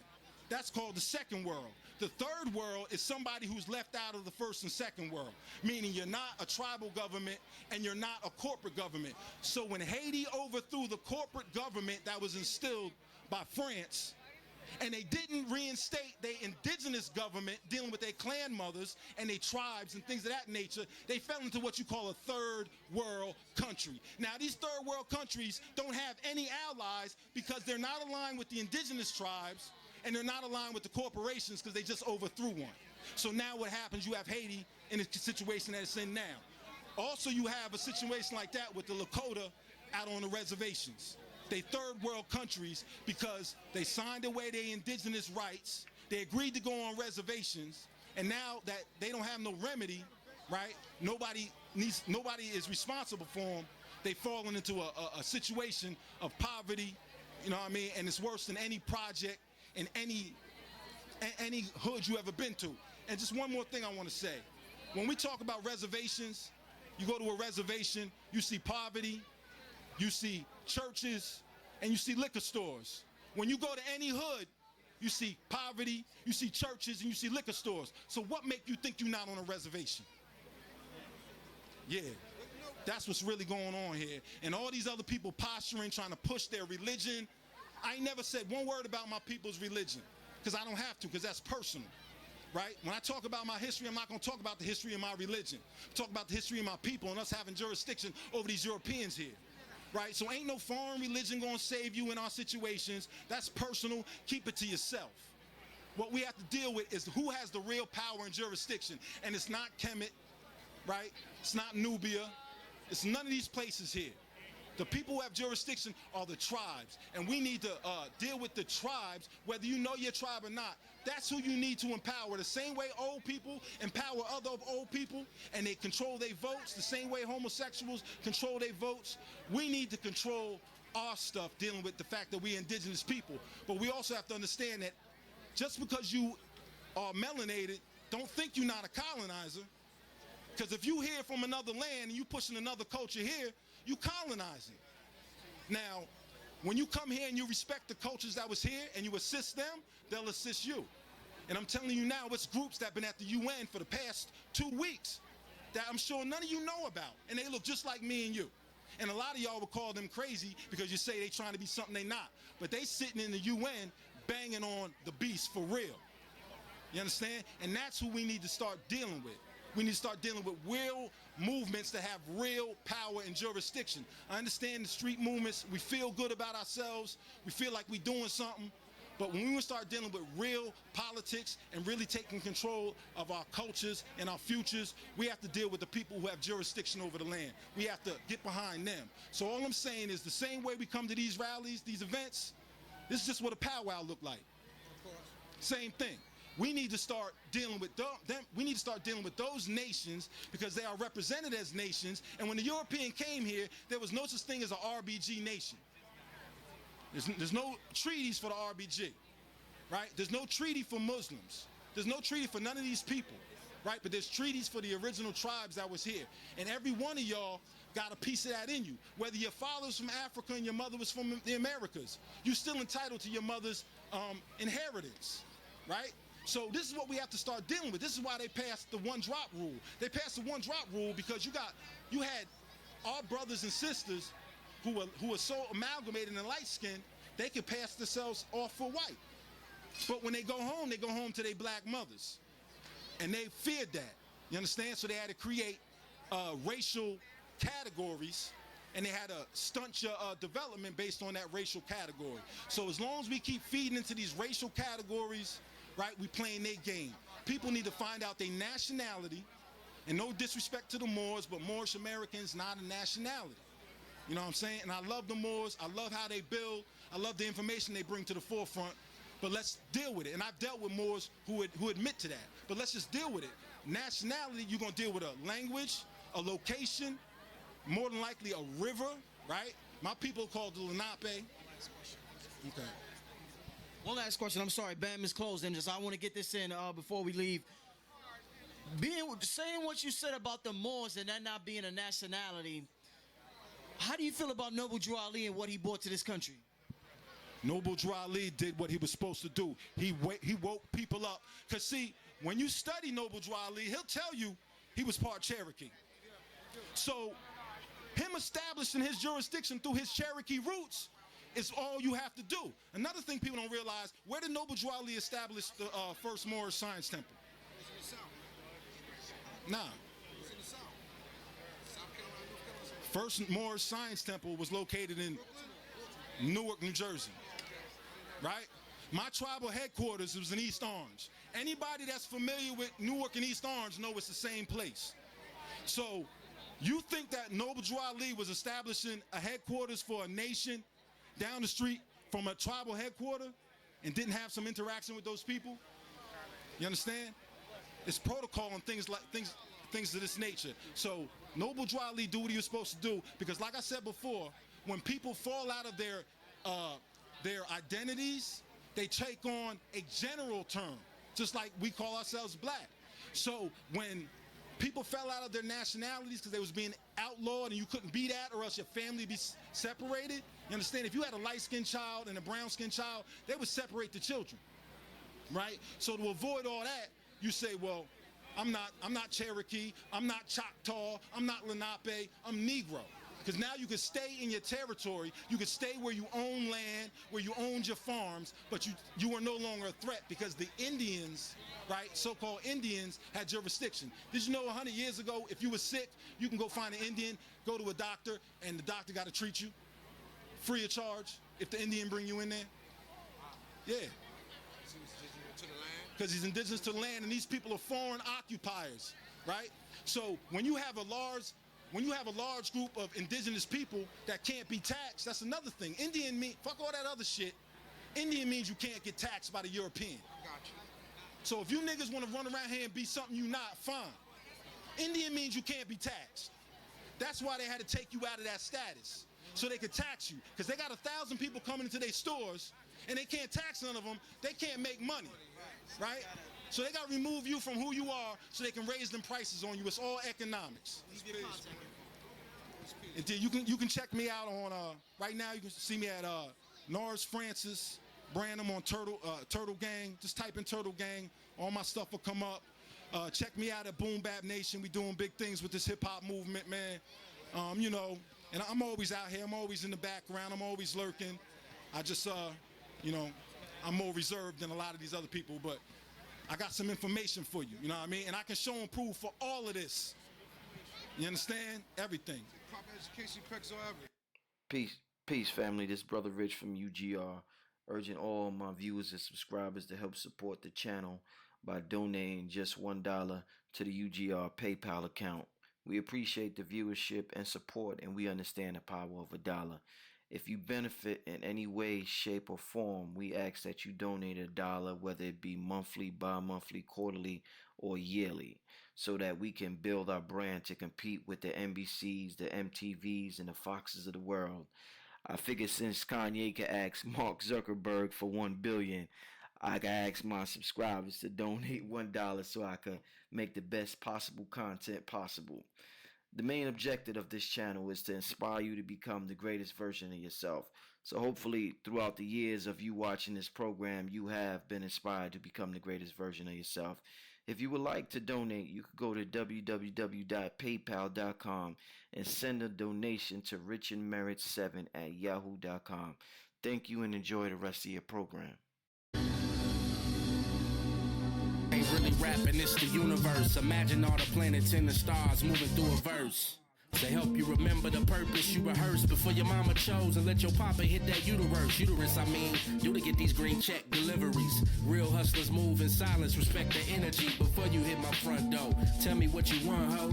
Can I get a couple grams, enough for a blunt? No, I was doing wholesale, posted at the hotel with 1 free, 2 blunts, a 10-pack with no scale. I've been trapped with no bail money, saw who my friends was. I kept a lot of negative energy pent up, they switched up. I cut them off and introverted. Oh, these days I'm into work and getting paid for spitting verses. Women came different skirts and sundresses. They question how a human gon' relay the sun's message. You rap like a god, how you get the moon's truth? It's easy, I blow moon rocks through moon roofs with 2 shots of prune juice and drop a number 2 on your instrumental. Get your third EYE poke when it hits you. Come on. Lex on the boards. That's what I call balance, nigga. We be trippin', with nowhere to go, straight trippin', with nowhere to go, we be trippin', yeah, let it run, cause we be trippin', with nowhere to go, straight trippin', with nowhere to go, we be trippin'. Hey, real quick, one question. What if this life was a test for heaven? And it ain't really matter if you got your lessons from rappers and pastors, or the person on the corner speaking on the rapture, on how you got responsibility after you leave this body. Don't mind me, just listen and picture the vision I'm giving through the scripture. Tripping without no bags packed. Why do we take it all for granted? Killing off nature, acting like we hate the planet. I woke up in the AM yesterday to brush my teeth and left the water running, but something came over me. I'm wasting all of this so I can protect the smile. In another country, I would probably walk 11 miles. I got dressed and then put on my China-made apparel. They fucking up they ozone to make it. Niggas don't care though. Hopped inside the ride, not a hybrid, but I'm driving. Key in the ignition, thinking on how I'm living. We be tripping, with nowhere to go, straight tripping, with nowhere to go. We be tripping, with nowhere to go, with nowhere to go, with nowhere to go. We be tripping, with nowhere to go, straight tripping, with nowhere to go. We be tripping. Hey, I got another question to ask you though. What if this lifetime is really hell? And it don't matter if your record does really well inside the club. How many asses can you make clap at one time with one rhyme? These young minds is elevating. Sooner or later we gon' have to feed them over these beats and flows, making them think it's all about some weed and hoes, green and clothes, not knowing that freedom's close. What if the street nigga Malcolm X never ever seen his role? But sometimes we need the truth. The babies is the seeds and these lyrics feeds the root. The light is the energy that's taken in the process, planted inside the brain, and later we'll see the progress or not. The other day I was complaining. I looked outside the window and noticed that it was raining. Mad cause we was living in an apartment complex. That's when I came up with this concept. Cause we be tripping, with nowhere to go, straight tripping, with nowhere to go. We be tripping, yeah. Bring the flus in.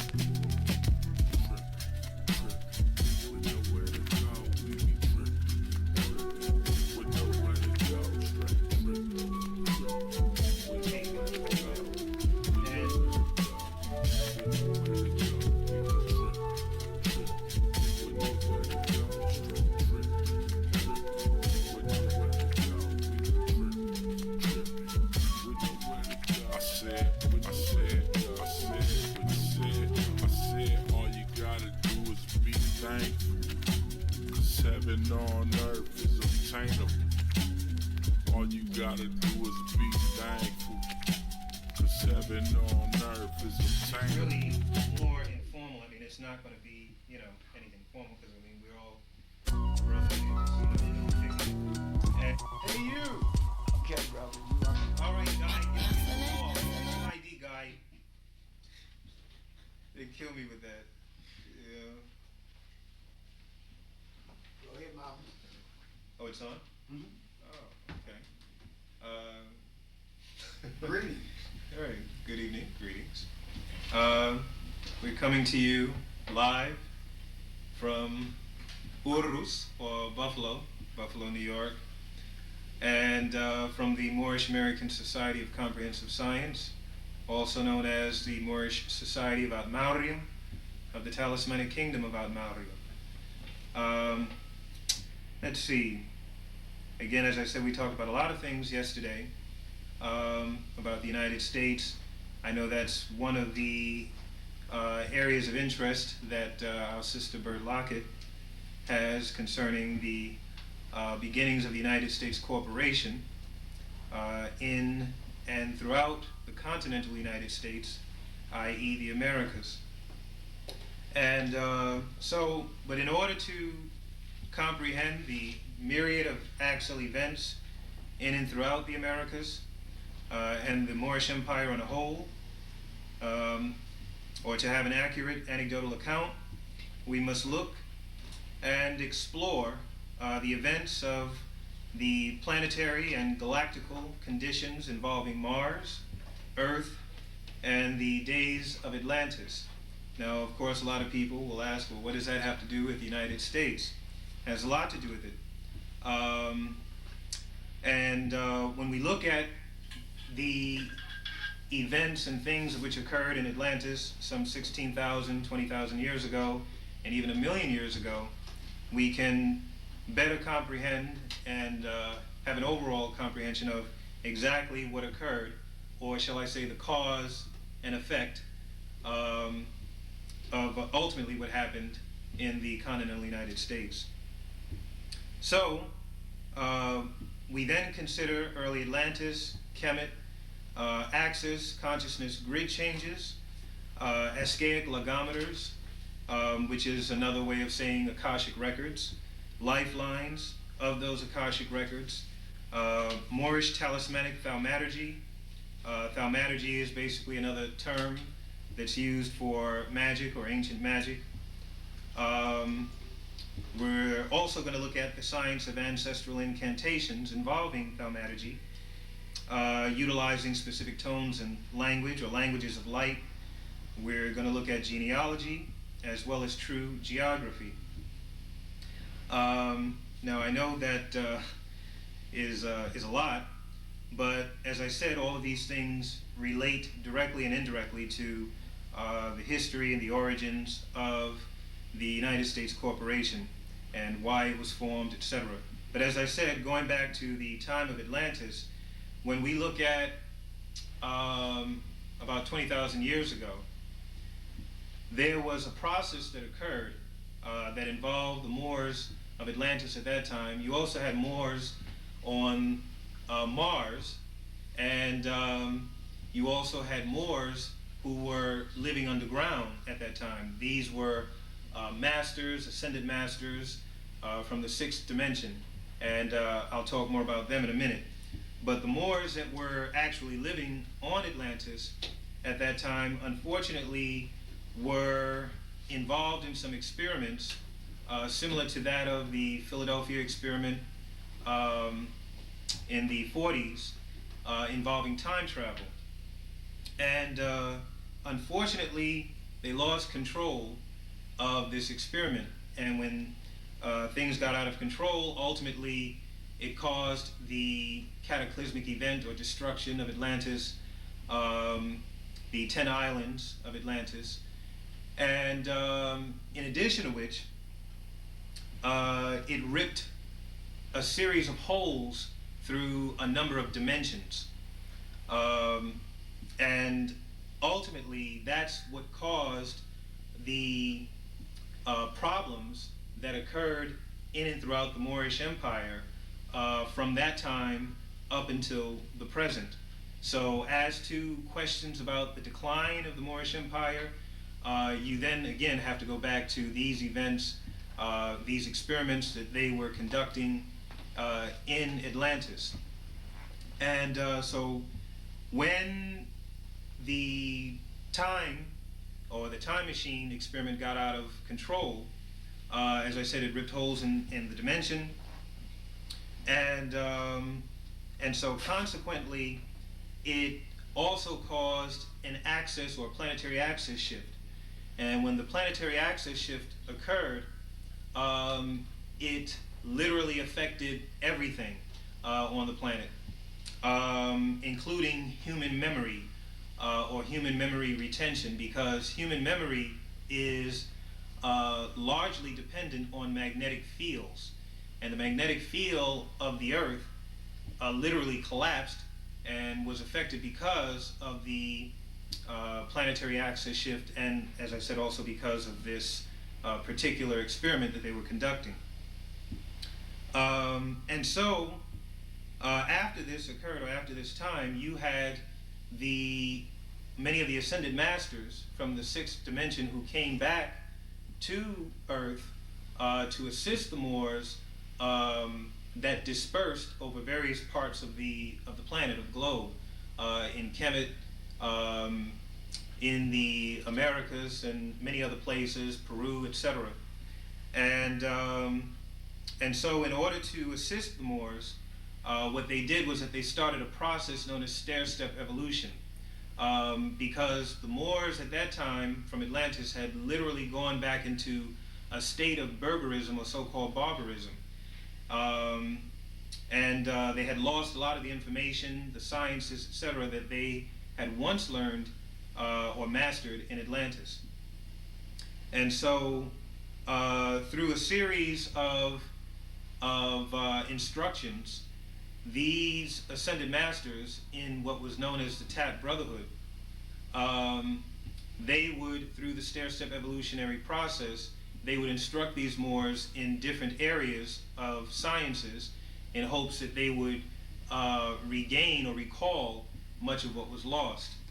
Unfortunately, such was not the case. It didn't really take. And so, unfortunately, thereafter you had a downward spiral that occurred. And thus, this is what brought in another experiment, but one of which was, or proved to be, a positive experiment in the creation of the ancient pharaoh known as Akhenaten, or some know him as Akhenaten. And anyway, Akhenaten was an immortal being who was created, and for the sole purpose of introducing what is known as una mens consciousness, or one mind or unity consciousness. And it was basically to bring the Moors to another level of consciousness, these Moors in particular, as I said, in Atlantis, who had lost a lot of their memory and the sciences. And so in attempting to introduce the una mens consciousness, they did this through establishing what later became known as the ancient mystery system of Kemet, which actually stemmed from the Nihil mystery school of Atlantis. And in these schools, they instructed many of the Moors in many of the high sciences, breathing techniques, as I said, language tones or tones of languages of light, so as to raise their consciousness, to bring them in harmony with the grids. As a matter of fact, just backtracking a little, when the magnetic field collapsed back in Atlantis, or during the time of Atlantis, ultimately what happened was that not only did it affect the human memory, but it also affected the grids. And so what these ascended masters had to do was that they had to actually plug into the grid consciousness of the planet, the logarithmic spiral grids of the planet in various parts or or key positions of the earth in order to, again, assist these Moors in helping to raise their consciousness. And so when we look at these different techniques involving the languages, the tones of the languages, etc., in particular ancient languages that you'll find, like for example in the ancient Moabite, the Adamaic, many of the Kemetic languages, tones, etc.